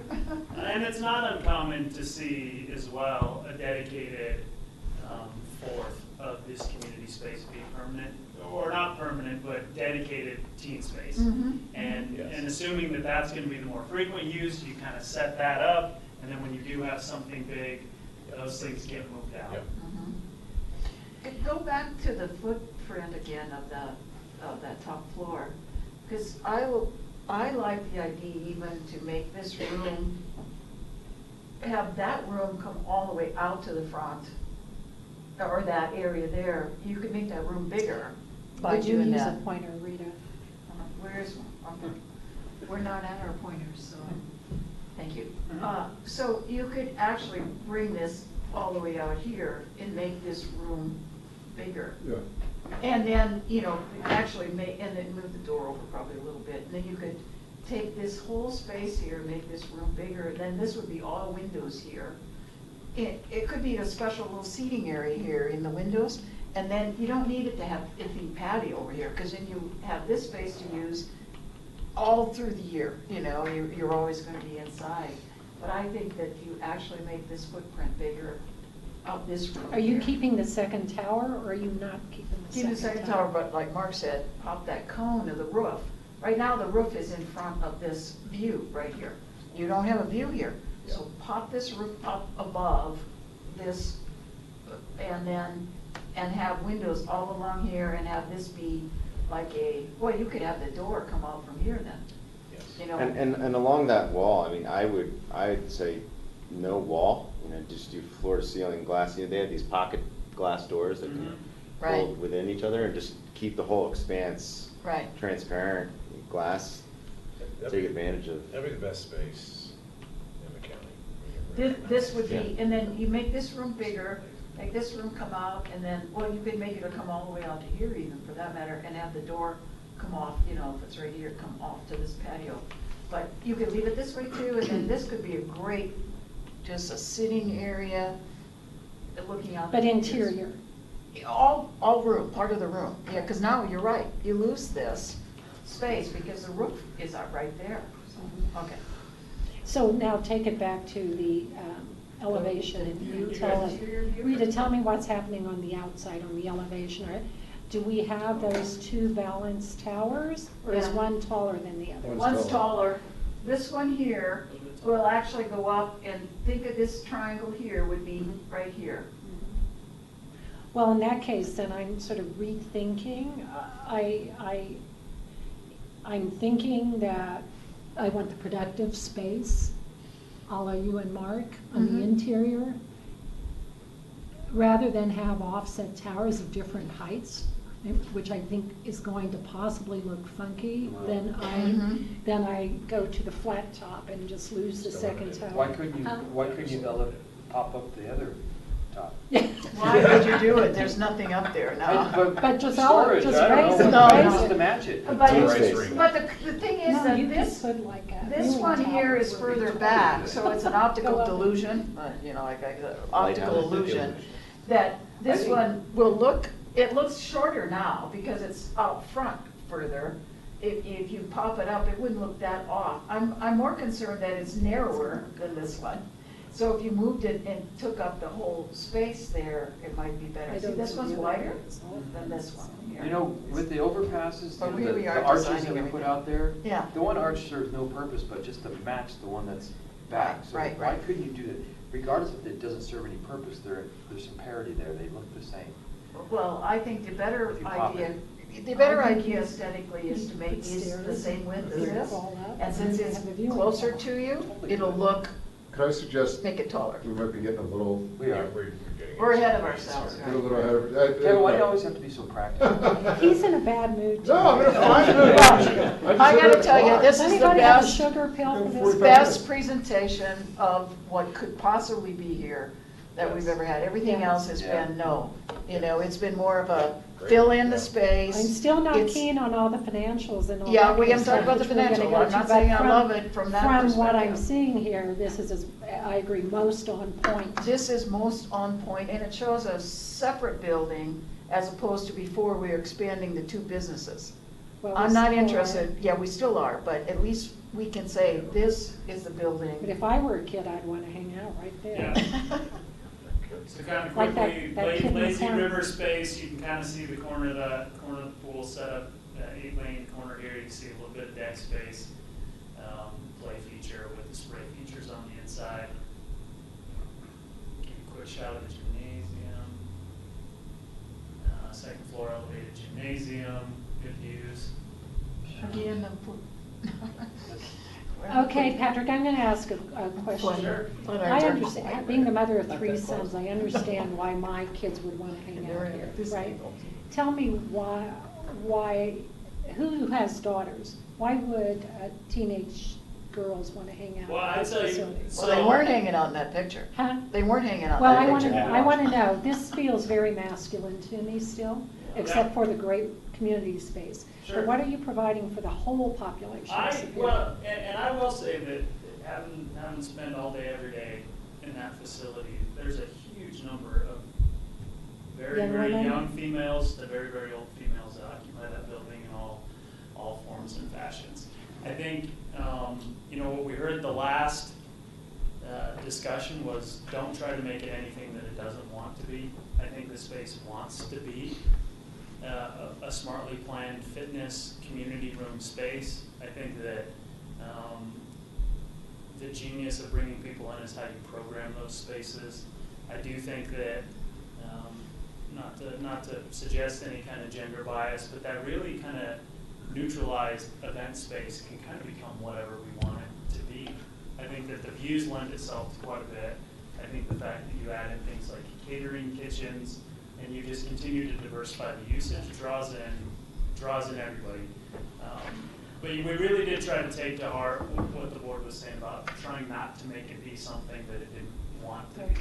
Well, I hope part of what it wants to be is a super cool teen Yep. hangout gathering space. That is just a really crying need. It goes way back, you know. Agreed. 15 years when I had a sixth grader. Agreed. Then the kids are, hang out in a positive space rather than getting into trouble doing Yeah. stuff they're not supposed You to. know, and in a perfect recreation world, then different users get exposed to different types of activities. Passive looks at active activities. Active activities integrate with a little bit more passive.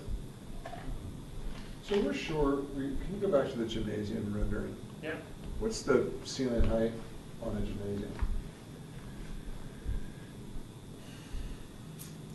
My guess is that you're probably 35 to 40. Just doing some, I mean, this has all been, I'm struggling on the ceiling height. I'm just trying to figure out where it's a 3-story building, but the 2 bottom stories both require, and you're digging down in the first one a little bit, but it still has to have, I don't know, 20-foot ceilings. Correct. this one has to have 40-foot ceilings. I would say that this is, as an image, is probably a little more generous. But it's a. Right, but I'm just sort of not looking, I mean, the image, I'm not measuring off the image, but I'm just thinking, I gotta make, where I play basketball, Yeah. you don't usually play basketball on a second story of a building. Right. It's usually the very bottom story or the top story. It's just interesting that this is the second story. But the Carla Madison one was on the second story Yeah. in Denver. That was at this, the two big basketball and all the weight room and everything was on the second story. Yep. We just gotta make sure that we've got, and I know this is, we're now at, this is still pretty preliminary, but I wanna make sure we're not biting off more than we can chew here. Well, if you look at the door over there and the windows and everything, a door is like 7 feet, let's say, of the glass door over there. And then you've got 1, 2, 3, 4, probably 5.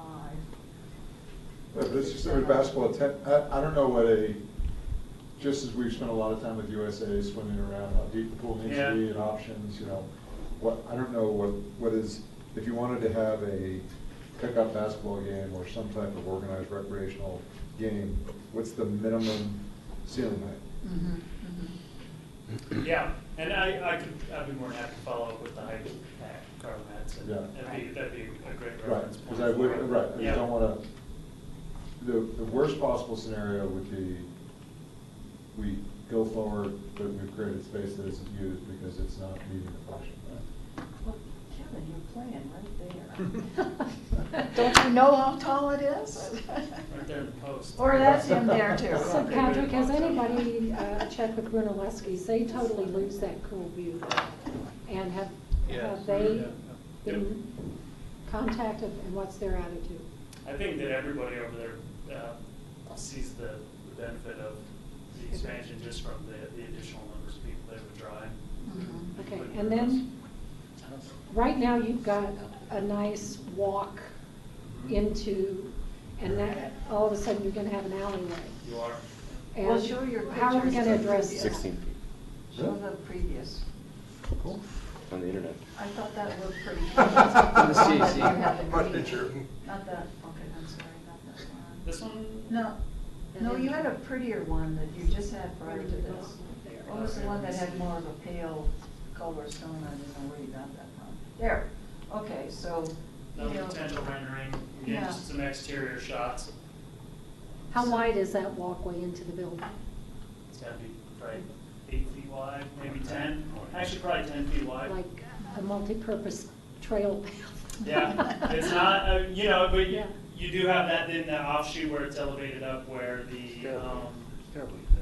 Can we, where the barber shop is. can we really do something cool with lighting? Yeah. I would think you almost have to. And I think where Rita's going is, and with light brickwork, Mhm. to not make it look like you're going down a Yeah, New because I York like City this alley. light color here as opposed to the redder, darker greens and things that sports table look like now. It's more. But if you do some cool artistic lighting that you actually, Yeah. I mean, that's fun and whatnot, you Agreed. could overcome some of that. It's still the main entrance to the sports table, right? It would become the main entrance predominantly for the hockey usage. Where's everybody else come through? Through our entry, the expanded entryway for fitness in the It's over Central Rec there. Center. Can I see that? Sure. I missed that entirely. Yeah, where you come in and you sign in, they had a desk on the main level. So again, just various concepts. This is the existing gymnasium here. This would be the new space. We built a walkway corridor. And let me just quickly scroll to the indoor rendering. Is that 8 feet as well? That new? Yeah, maybe a little bit wider. But there's nothing that's a generous entrance. No. It's Well, 11:10, isn't Yeah, it? Yeah, it's it looks 11. like 11. Is that what and it then says there? You have an entry corridor.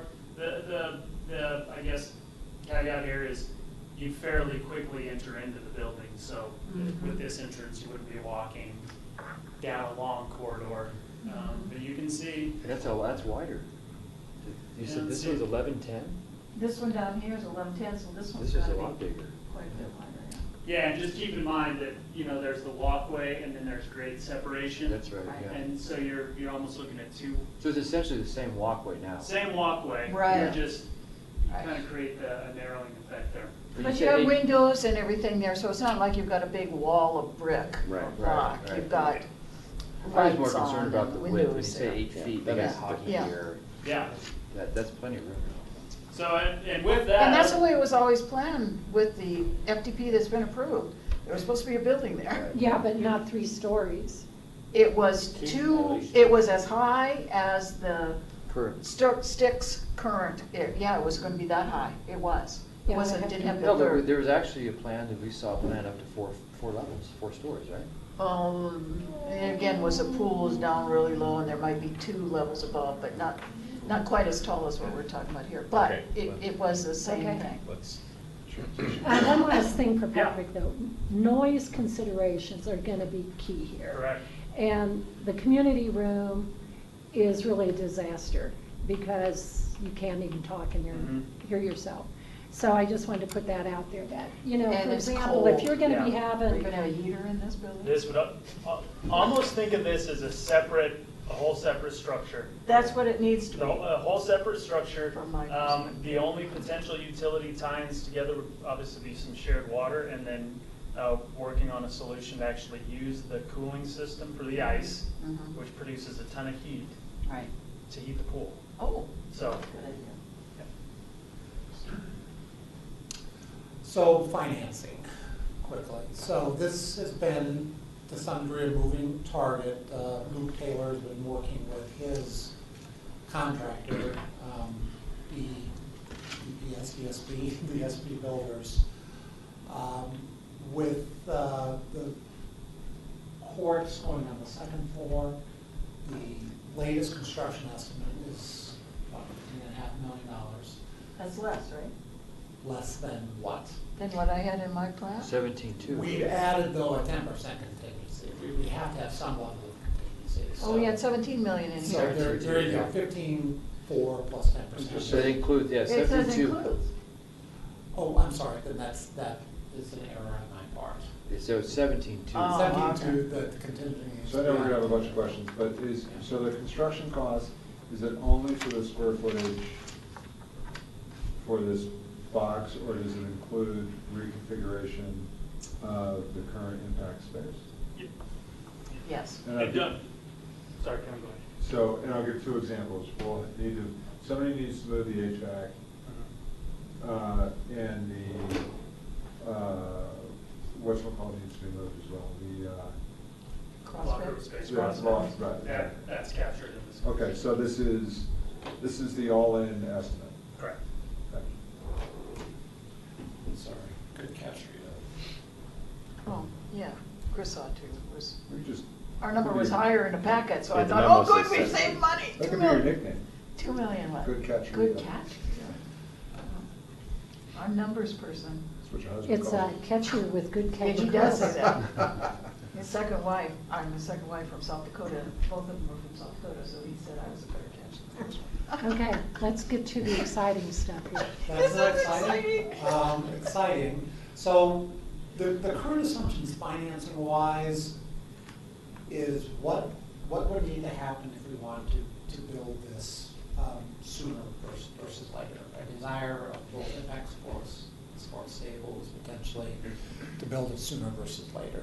So under that particular scenario, we've been having discussions with the bank which financed essentially Sports Stable and working with them on some of their financing assumptions. So these assumptions can potentially change, but it potentially would extend consideration of the project. So my talks with the bankers last week, they were saying an interest rate that they would consider on this particular loan, and it's a 70% loan. It's not the entire $10 million. It's about 12 million. That $10 million would be at 5.5%. I asked them how is that going to vary the balance of the year, we're expecting a couple more Fed rate hikes. They were trying to convince me that rate would probably be good for the end of the year. I don't think so, but, you know, those are some things we'd have to work out. That might jump up to 6% instead of 5.5%. But right now, 5.5% assumes that financing and construction happen relatively soon. We've assumed from a financing side that this will be a 20-year payback, a typical loan payback. The caveat being with bank loans, non-traditional municipal financing, traditional municipal financing, I'd say, would be bond issuance. If we're looking at bank loans, they typically don't like to go out beyond 10 years. They prefer to have only a 7-year loan, but 10 years. So what we would consider in this particular case is we could do a bank loan, we could consider a 20-year payment schedule, but there would be a refinancing risk out there in year 7 or year 10 when, you know, essentially the original loan came due. You know, and these are minutiae detail that we'll have to work out, but just to kind of let you know. But we have the comment here that the first formal loan wouldn't be more than 10, but we're assuming a 20-year payback.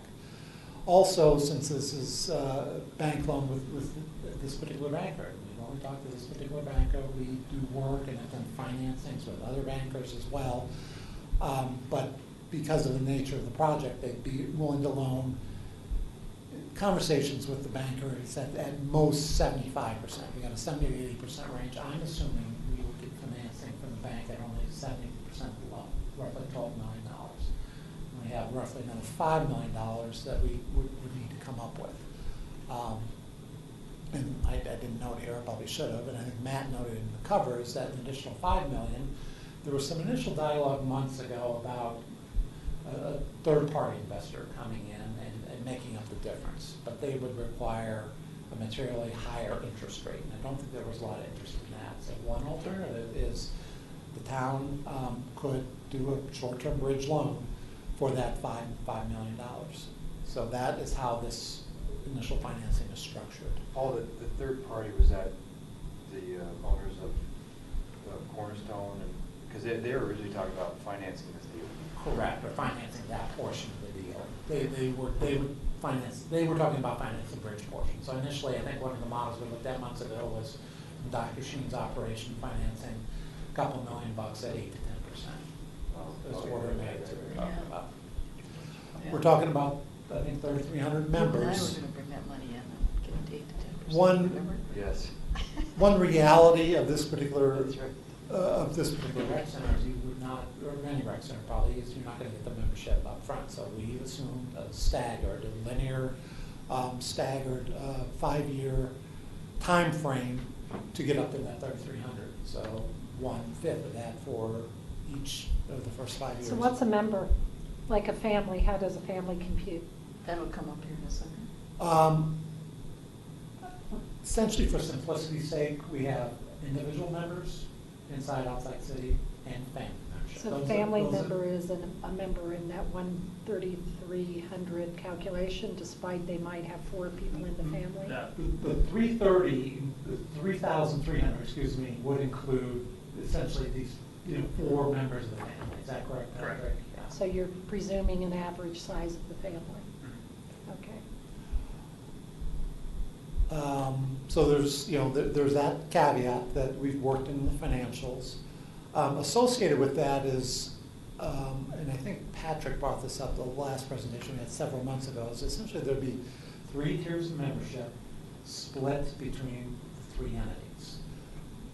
First level of membership would be the pool and gym membership. This is a blended rate depending upon, kind of these rates here, but generally, the majority of that going to Superior and Impact Sports and a little bit going to Sports Stable. Matt and I were chatting with Luke last week from this perspective of, well, it's pool and gym membership. Why does Sports Stable have any skin in the game?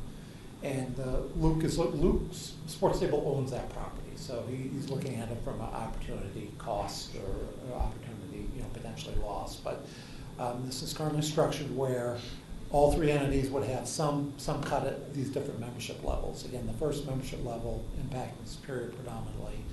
When we add on the turf membership, the ratio changes a little bit more with less revenue coming into town, and a full facility membership, predominantly with the addition of ice and with golf as well. Again, tiered more towards, more funds going towards sports stable. But you're gonna say at the basic level, 50/50. 50%. Generally. Generally. 50/50. 50/50, Correct. yeah. Do you not anticipate people might just want that pool membership? I think we could look at a number of different Iterations, scenarios, yeah. and Patrick, what you Yeah, thought on I think that? generally, we did consider that, and I think the thought was, and this was actually kind of generated by the sports stable and the impact staff, is you make it an all or nothing. Well, the point is though, you do not just have a plain old gym, gym and turf, right? Because the pool is the expensive thing, right, in this whole thing, It is. right?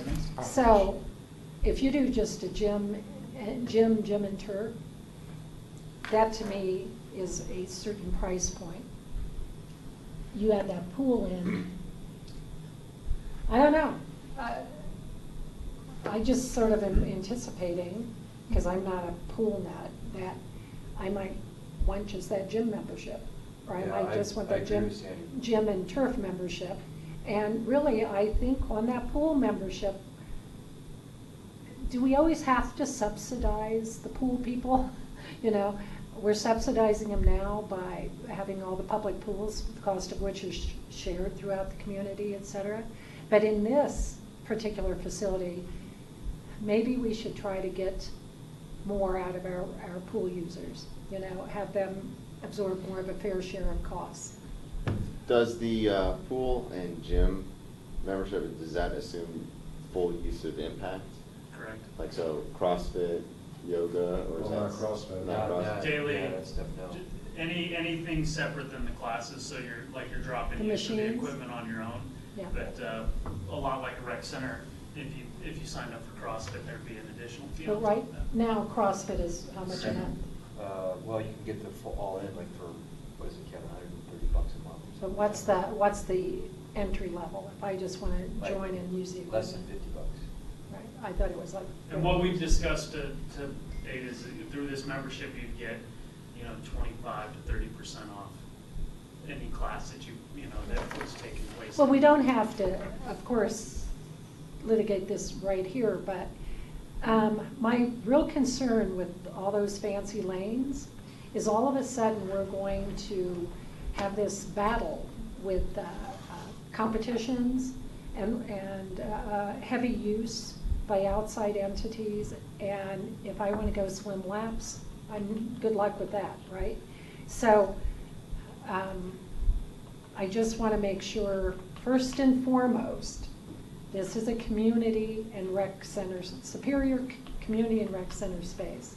This is, or answer the question, I mean, are we intending to lease out these swim lanes at a rate in which they would have a material impact on operating revenues? Yes, is the answer to that. Yeah, so that's the yin and yang. So Can I ask another question about the membership? Sure. How come ICE isn't included in that? ICE is included in Full this, facility. in this full facility. Oh, okay, Yeah. all right. So I guess I don't understand, I mean, the point is you're gonna have 3 tiers. As the complexity of the membership increases, our revenue share decreases. That's the, kind of the takeaway. Right. Defining the tiers is not for today, although I will say that I agree with the first tier, make it as base as possible, and not include the pool or exclude the pool, I have mixed feelings about. But the most advanced tier should include sort of some access to the full facility. We're obviously not gonna get ice time Friday at 6 p.m., but maybe there's some other, or golf on a rainy Saturday. I recognize we're gonna have to give and take a little bit. The middle tier, I don't understand why anybody would have a quote turf membership. What is it? You wanna run around on the turf, but again, it's not. But the point is, you're thinking 3 tiers, and you lose revenue share as the tier gets more and more advanced. Correct. Okay. Um, Can you just remind me around, how great is the locker room? Is the locker room pretty bare bones? The proposed? Yeah. No, I think we, Because that's directly, in my experience, the locker room is directly proportional to what people will pay, right? Mhm. It's just, Right. you're not gonna, let's see if we can enlarge this here for a quick second. so I'm sorry I didn't ask the question No, before, but it's- you're not gonna get a woman to pay $130 if she's lugging her gym bag all over the building. So it looks like three additional shower stalls, sauna space, They use locker. in locker space, All of those little squares are lockers, Yeah. right? Correct. Intended to be lockers. additional restroom space, sink space. So to put this in perspective, that's probably, so Lakeshore presumably, Lifetime, excuse me, if Yeah. their objective is to have 10,000 members, 50-50, let's assume that it's 50-50. And think about that locker room is probably, we're looking for a third of the members, but the locker room is a tenth of the size. And even maybe just a touch smaller on the men's side. Some debate, internally whether you need sauna space or not. I think coming to that point, you probably say if showers are the key, sacrifice some of the sauna space. But your points Right. valid. Right, locker room and changing space is key. Okay, so I wanted to put that now, let's go back to what we're looking to charge.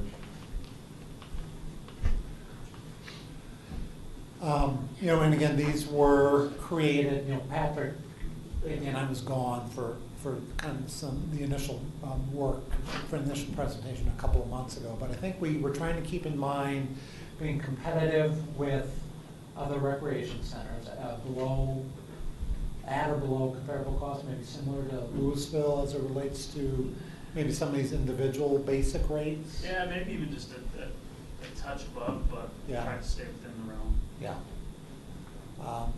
And then increasing, and this is where it gets expensive, obviously, but this, incorporates the ice time, which is an expensive proposition, but, It's not, and then we figure out, that's not gonna be unlimited ice time, but it's gonna. Correct.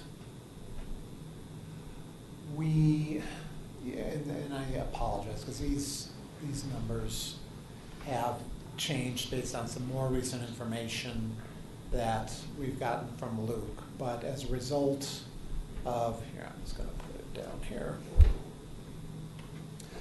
I'm gonna say total. So at this point in time,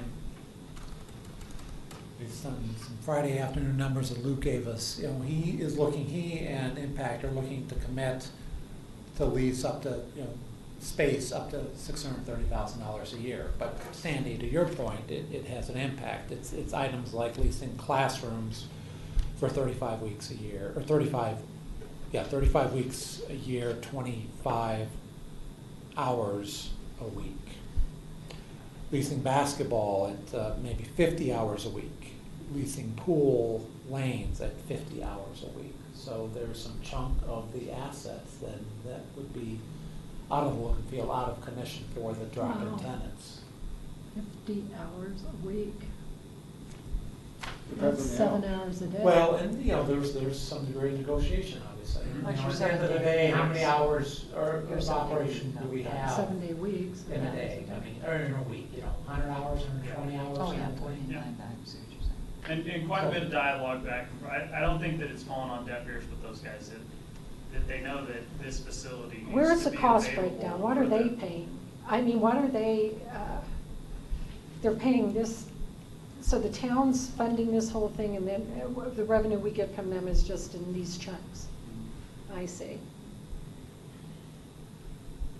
And some of the office space that Patrick showed predominantly on the third floor, there's dialogue that they would need either some of that space or maybe some of Patrick's staff moves in that space, or Patrick's existing space, but that lease revenue would be about $95,000 a year. And these have you know, these materially benefit financials, obviously. But conversely, they take some of the asset away from dropping users. Right. And, you know, as Kevin's mentioned a couple times, you know, that's something that would have to be worked through. So give us I did not, I want to see, what's our cost? Yeah, and I'm sorry, this was an old version, so I apologize.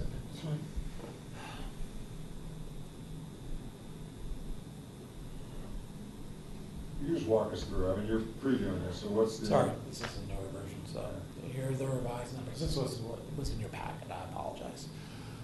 So then we have another dynamic that comes into play here. If it's a municipal facility, traditionally, if you're a municipal facility, you're running the facility, you can get tax-exempt tax rates and you do not have to pay property tax. That starts to deviate as you start to put dedicated for-profit revenue uses in your particular facility. And we have not worked this out yet because we've been working through the dynamics of how much of the space would be, you know, potentially used or dedicated for private use. I would start with the scenario, worst case scenario, that, you know, potentially we would have to pay property tax on the assessed value of this particular facility. I had a discussion this morning with the number 2 in command in the assessor's office. And they say what they typically do for these public-private partnerships is once you kind of work out the scenario of who's using what space, what they do is they say go to the state will referee, the state has a whole department that will determine tax-exempt entities essentially for taxation purposes. So their recommendation is, you know, once we get the configuration worked out, then we work with the state. We determine what they would consider public-private, and then the county said, the county assessor's office said that they would then take the state's determination, and that's what they would apply for, you know, this taxation percentage, anywhere between 100 and 25%. But worst case scenario, if in fact we're paying 100% property tax, and the town would need to loan 30% of the funds up front. This is what the, you know, bank financing we're talking about. We have other alternatives, but they're longer-term alternatives. We have an average annual deficit for the first 5 years of $770,000. And generally that deficit continues in the future. Per year. Per year. In the scenario of a smaller property tax bill, the deficit's, you know, in the range of $150,000 to $200,000 per year. And that actually trends towards larger deficits in the first couple of years as you hopefully gain your membership numbers up at $3,300, and that, you know, turns to positive. So you've got some model here built that's done. I mean, we obviously don't have all those assumptions, but you know, this would be mind-numbing, but here's the model. No, yeah, that's exactly what I'm Yeah. You know, and this gets in, and this, you know, gets into very, where are my tabs, Patrick, but very detailed information. I don't know why I'm not seeing tabs on memberships and how they're calculated. We can change the rate structure, the absorption rates, things of that nature. So what is this one showing us? Is this the property tax the town would pay still? Or, right, essentially the owner of the. But we have not yet gotten to discuss whether or not we fund this through bank loan versus property tax mill levy. Correct. But again, There's that dynamic. We could go through property tax mill levy, but there would still be some level of complexity we would have to work through the county and the state, as well as through our bond council, as it relates to how much of that is going to be private use, and that's going to impact our ability to issue tax-exempt bonds versus tax-exempt bonds, higher interest and tax-exempt bonds. And then what the But under any scenario, so just scroll down for me again, please. Under any scenario, this will take the town anywhere between $200,000 and $800,000. That's our current assumption, and that is not atypical with municipal recreation centers. Right. Yeah, that's what I think I might have made a comment.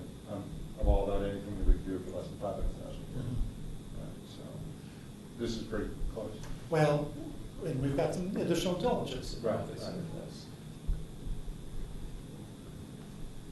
So, Yeah, and it's the, and if you, yeah, to me, I mean, the big thing is if we're giving up access, it's all about the pool, right? I mean, it's, you might, spending $500,000 to $800,000 a year for something with a nice locker room and a great pool sounds great. But if you don't have access to the pool between, 4 p.m. and 8 p.m., it's like, there's no point. there are some times, right, where pool, court, and classroom would be dedicated for. And who else have we brought into the conversation? I mean, we brought in, Kevin, would you turn this way? oh, sorry, have we brought in like BBSD for, what are, so the stakeholders are only Sports Stable, Impact Sports, and Superior. We talked, Chris, I think, had an initial idea, there's a lot of stakeholders involved. Presumably there's the tenants, like the golf people are a tenant of the Sports Stable. Do we have other stakeholders that we haven't, like who else might we be able to get money from for this? I mean, there are various groups out there that have, there was a Boulder County Aquatics group, the water polo groups. But they don't have real money, I mean like real money. I'm actually going the entire different direction. I'm saying for a contribution of $800,000, $682 plus 95, right, is what we're getting from this collaborative effort, right? A year. That's what you're projecting. Why wouldn't we go it alone and have our own community and rec center space that I can go and swim when I want to go and not abide by the schedule when other people aren't using it for $800,000 more a year? I think the other thing, though, to keep in mind is when you've got an 8-lane pool, there's certainly the possibility of keeping one or two of those lanes for public use at times. I don't think it's an all or nothing that you've got other users in there. But this, I'm seeing how they're benefiting, how Impact Sports and Sports Stable are benefiting. I need to be sold again on how are we benefiting, how are our residents benefiting. Because right now we have nothing. Well, no, most of our residents, I don't think, and I'm a little out of the loop here, what proportion of our residents are going to use the ice, right? Or the turf, right? But I understand how their customers will want to use our pool. I understand how, as a matter of fact, that pool is going to be crowded all the time because everybody's going to want to use that pool, right? And I understand how they're going to want to use the community spaces and all that kind of stuff. So, but I'm failing to be sold on how we benefit through the collaboration other than the $800. Well, we get, so if we wanted, if we just wanted to build that community room, right, and we didn't want to build it as a sports stable, we just decided we're going to build a 5,000 or 8,000 square foot community room that was beautiful and had a great view and a kitchen and a senior room. I'm not sure we could do that for less than $400,000 a year. Right? Because you're. I don't have any ability to put numbers to it now. So that's, I mean, I think you're getting, to me, if you could get these amenities, and then there's an area that we're carving out that's really just ours, which is the upstairs community room. I mean, that's what's really special. And then the pool, yeah, we're getting, I mean, we could tell, because otherwise you could just tell them, hey, you guys build this and we'll write you a check for $500,000 a year. I don't think anything's off limits. If they wanted to rent, and my problem is we set our rents so dang low, set them high. If you want to rent a wedding venue, you're paying a lot of money. So why would we allow this to be used for $100 or $200 or something like that? For whoever rents it for whatever purpose, et cetera, et cetera. So I think as gorgeous as this community overlook space is going to be, Impact's going to want to have their Christmas party up there, and they're going to want to have their little fun, their investor meetings up there, et cetera, et cetera. So they're going to want to use it. And it's just, I'm not saying yay or nay, I'm just saying should we just go this alone? And then we can still lease out space, the way we want to lease out space, on our own profit model, pricing, profit model, et cetera, where we don't have to, this is a lot of work you guys went through trying to, what if this and what if this combination, these iterations and all that kind of stuff. That's probably being the loony bin doing this, So, but. can I ask a question? This is, so Mhm. to me, I feel like what this is a proposal for something that this board can do without taking it to the voters. Well, I'm, And that's I why I have wanted to to say, finish, right, let me finish let me this- tell let you me where finish I that am question. on that. Ain't So, gonna happen but with the my second, support. so I feel like if you keep this in the $500,000 a year range, this feels like something that, to me, I'm comfortable saying yes or no to without necessarily going to the voters. The second, it's a, hey, go it alone, and we're over $1 million a year, then it. But we it are a com- $17 million It project. completely flips, and it is absolutely something that goes to the voters. So, so that's my perspective. I think your perspective is, no matter what, if This we is spend major. $1 in brick and mortar. Plus, we have a you go to the November voters. election right around the corner, we can make this vote. So I'd love to hear other people's perspective go around whether or not this goes to the voter. Well, can you show your analysis that well, how would you pay for the $500,000 to $800,000 loss per year? So I think as Matt included in the cover, we would have to adjust our current, essentially our current CIP. operating and capital plans to that order of magnitude. Before you said road maintenance, you specifically said road maintenance. Well, that's our That's largest the line biggest, item. Yeah. And then the only time you take sales there's other tax items. or increase sales tax, which you'd have to go to voters for that. Correct. And then, so you'd be taking from the existing sales tax revenue that would have been applied to General fund. general fund or So, CIP and use it to cover this loss in that respect. Or you would add some mills, 2 or 3 mills per household. and Which then- obviously goes to the voter. I'm sorry? I'm sorry, I didn't mean to interrupt. And also use some sales tax if you went to the voters, you'd do that. So this is the first time that I've seen a plan that actually looks like a Superior Town Community Center Fitness Activity Center. Before, it was always just filled in that space, and it looked like we've just expanded the locker rooms and things. So I like that if we're gonna spend money, we should spend money on our building. And you got a lot into these 3 levels, a lot more than you had before. But I still have a concern that only 1,500 of the membership are gonna be from Superior. And so then we have to think about how much are we subsidizing those 1,500 people? Not saying we shouldn't, to some degree, but we're saying half of the 3,300, or so, 1,750, or whatever the number is. So we're actually subsidizing creating a rec center for 1,500 town of Superior residents. And how much is that worth to us? I'm not saying it isn't worth $17 million to build it for 1,500 people, but we have to think about that too. And then, so that's what I say is, I'm not interested in adding to anybody's taxes who aren't gonna use it. So can I ask a question of you? But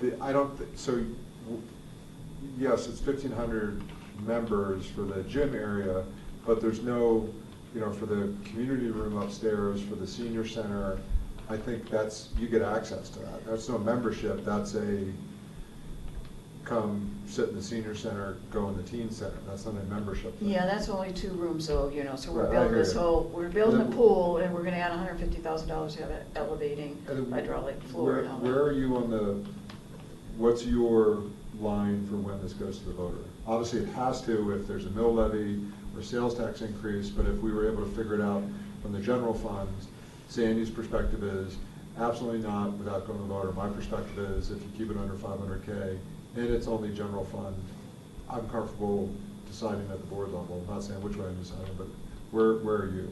I don't think it'll be under 500,000, because the assumption is to get to 3,300 memberships over 5 years and all that. I think it's gonna be a slow slog, a hard slog, you know, to get there.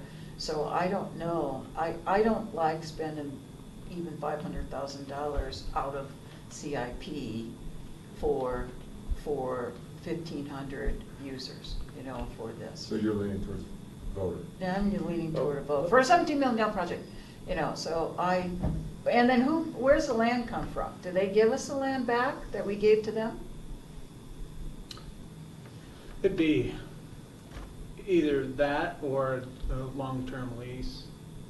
You know, we gave them the land, we bought the land, gave it to them, and then now we have to lease it back. Is that in these numbers? The leasing of the land? Well, Or- it's a $10 a year lease. Oh, okay, that kind of lease, okay, I see. Do we have to go to the voters for that? Talk to us about the timing in terms of Sports Stable's ability to go along with us if we were to go to a vote. I mean, in previous iterations of this, it was we want to be breaking ground in 2018 or this just isn't going to work. So we are in mid-April. We are coming up on November. We'll be here before we know it. Talk to us about kind of where they are with their is there a time frame on this? I mean, do we have till November? I had the conversation with them last week, and because they said, we don't want to wait till November to have a decision. They backed off of that now, they wouldn't be ideal for them, but they would be okay with it. So I think their biggest concern though, Clint, was going into 2019, 2020, when a lot of the town center and Right. around them was already built out, then you gotta go back under construction again. Yes. Yeah. And effective business, I think that I could see even a November decision date being suitable for them. But they were also talking about them paying for this and us Right. and leasing. Right. This is a different. Well, yeah, model. they were Okay. financing, and then Yeah, we'd buy it, right. lease it back from them over So 20 they're not years. coming out of pocket on Right. But that. if you Right. want those 3,300 members, give our voters a sense of ownership in this project. You know, let's sell it to them, give them a sense of ownership, and get them enthusiastic about joining. That's kind of where I was going. I've kind of always been on the track of wanting to get things done sooner rather than later, make decisions and that sort of thing, but I'm really now leaning towards taking this to a vote because of the timing, because of the need to educate the public. I mean, we've gotten some great information here, but if we make these decisions in a vacuum and shove it out there, the narrative is quickly going to turn to, you've already made the decision, you're spending our money without any kind of engagement and things like that, which is not the intent, but that will be how it comes off. I think on the flip side, we could use this time between now and then to really roll out exactly what the plan entails and get feedback, get input. I spent a couple of minutes on this without the visuals, without any of these visuals. I spent a couple of minutes on this at the State of Superior and didn't get any questions on it. And it raises a little bit of a red flag to me. You know, maybe that's people are just so tired of hearing us talk about recreation that they don't know what to do with it. They don't even know what questions to ask anymore. But that experience really kind of drove home the point to me that, you know what, maybe it is time to put this to a vote and really. So you missed my. Right.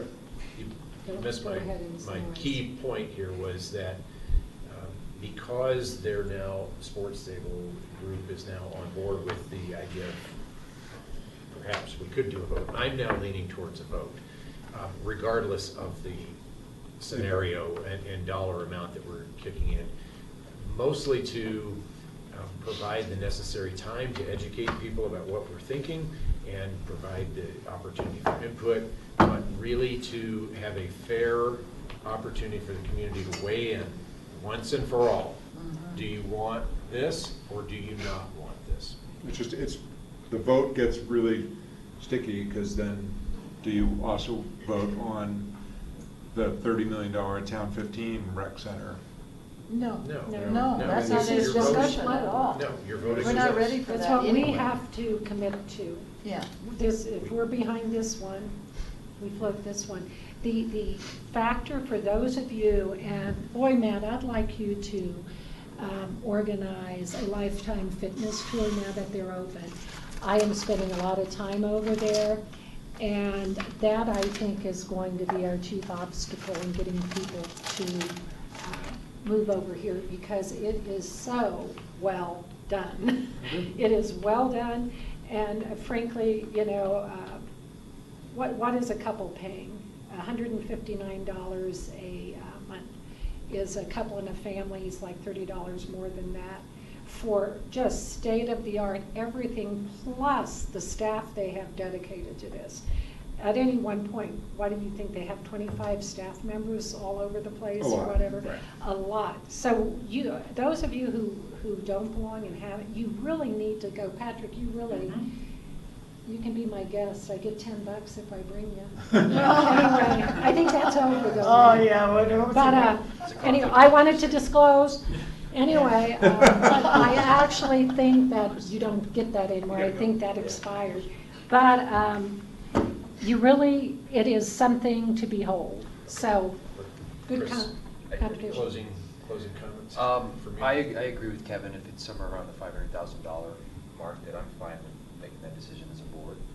But if the majority of the board feels that this should go to the vote, I mean, we're so close to that anyway, and I think we could, that's no problem. But we're running out of time if we're going to do this for November. We can't wait till the next election. It's got to happen right away if we're going to do it. Yes. So Right, we we've have got to do it now. And then I would say that, well, again, how much can we advocate for something like this if we, as a board member? Because I think that we need to have three-dimensional buildings the that we can share with 75 everybody. And what's that? Yeah, go ahead. There was $75K in the budget for some type of engagement process. I think we have to go all out on it, because I think this really could be a nice community. This is where ProStack comes in, Like, becomes involved. Louisville. I think you mobilize ProStack. Okay. Louisville had a successful public engagement Right. model. I say duplicate it. So, are you, I gotta go, yeah. you know, Not that I generally don't wanna speaking, go, sorry. I think if we're looking at something that's gonna cost $17 million, I don't feel comfortable not giving that to the voters. It's just, that's a big chunk of money, and I think the town residents deserve having a say on that kind of question. The one thing that I am curious about, so my understanding is if we were to bond something, or we wanted to raise the mill levy under Tabor, we have to go to the voters. If we wanted to borrow money from the bank, we would not, right? So. We're not raising taxes. Right, but if we're going to the voters anyway, and we could borrow money more cheaply through a bond issuance, we should be doing them both at the same time. Right, right. And so, you know, I'd like to see if we could build that into the model. This is what it would cost if we did the private financing route through a bank. This is what it would cost assuming we did a bond issuance, and just so we can kind of understand what's the best way of potentially financing this thing. Fine, Chris. Yeah, I agree with that. We could certainly look at those scenarios, and I'm more conservative on financing. You know, I like the bonding options, because you can traditionally lower your principal and interest payments, even if a component are taxable. And we need to contact the state on this property tax issue and Right. see if we can get some idea of the determination from Yeah. them. Because we'd have to pay the extra 65 mils too, right?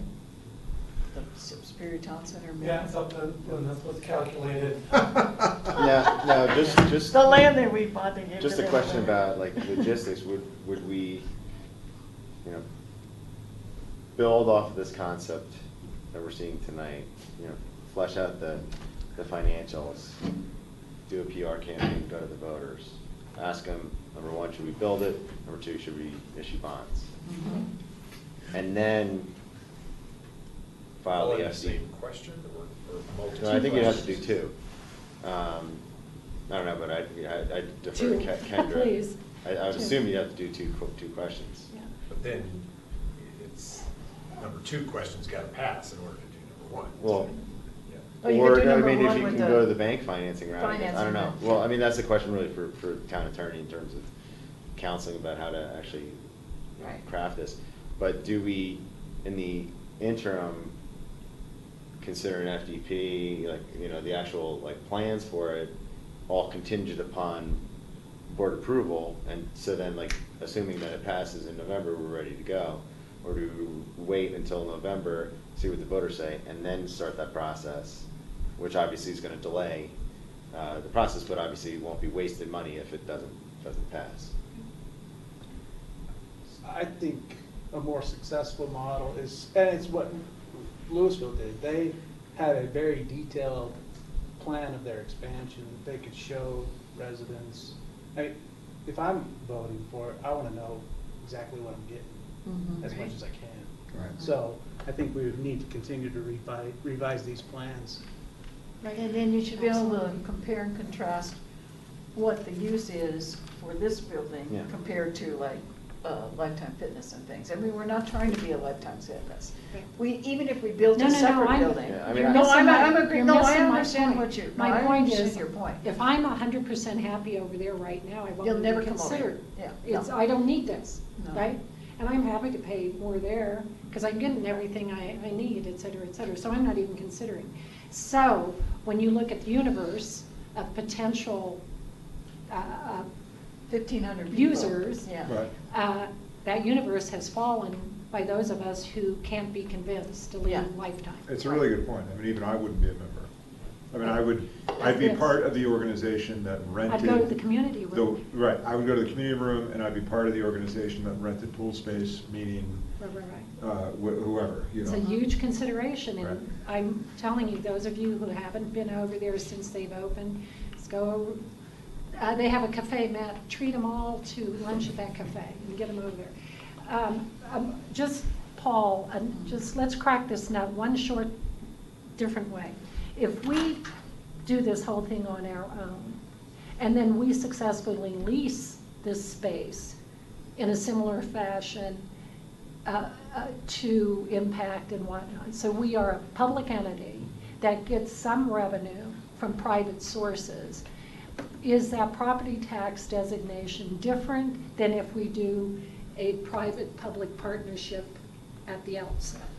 We'll have to check with the state. I Okay. can't answer that. And you'll What I tell can us. answer is, under that, your second scenario where we own and lease some of the space, that again could be impactful, negatively impactful on some of the debt. We wouldn't be able to issue 100% tax exempt debt, maybe Right. 90% with 10% taxable, that type of thing.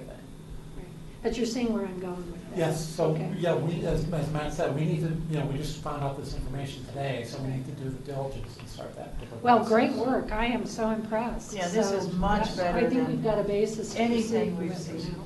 from my perspective. Yeah. Because before, I didn't feel like it was gonna be a community rec facility for the town. It was just fill in the hole. Yes. You know, for sports stable. And I think that you should really listen very carefully to what Sandy was saying about the cost, or whoever else was saying that too, that the 682,000 versus what maybe should be 1,682,000 or something, I don't know.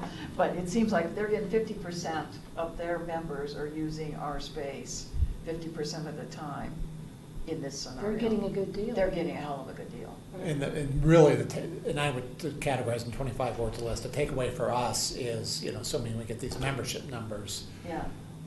this facility breaks even, where typically we would be subsidizing, $2 million worth of operating expense, about 30% of that number. Right. So instead of paying $600,000 a year for an exclusive rec center, we've got a partner to help us pay for it, but Right. there are some ramifications associated. And I don't mind having them have it for their use, for their members that have signed up for this. But I think they need to pay a comparable amount of money for it because, they're getting the advantage of having that and not having to build it. So next steps, are we gonna ship this to ProStack for their next meeting, get their input? I would like to show it to them if the board's comfortable with that. Yeah. And we have a meeting Wednesday. Is it on the agenda? It is not, we want to kind of base on conversations tonight, but it will be. Good. I think, don't lose And your I like the mind. lighter version that one you showed too, Yeah. to make it stand out kind And of. Patrick, if you have that cool teen hangout spot, they'll help sell this to their parents. Well, you could have Well, that we'll top, have, that top biggest room be the teen hangout, except when you need to have, We'll mobilize the youth advisory kids as well. yeah, Great. absolutely, Okay. yeah. I'll have teen. And Rita, once again, your board packet with the summary information, that was Look at correct. that. The Word document I was working off of That's isn't. So pretty here's good. the board packet that includes the, Yeah, I yeah, remember so that. just work off that document, Right, I right, okay. apologize. No, that's okay. I think the model on Okay. Dropbox. Good So- retreat, Earth retreat. That's, Yes. yeah, Good. very It was good. Good retreat and It was a good. retreat. I was thinking work session, but. Kevin's they're all smiling just- now, finally. I'm smiling. All right, thanks Yeah, everyone. sugar kicked in. See you next Monday. That was very good.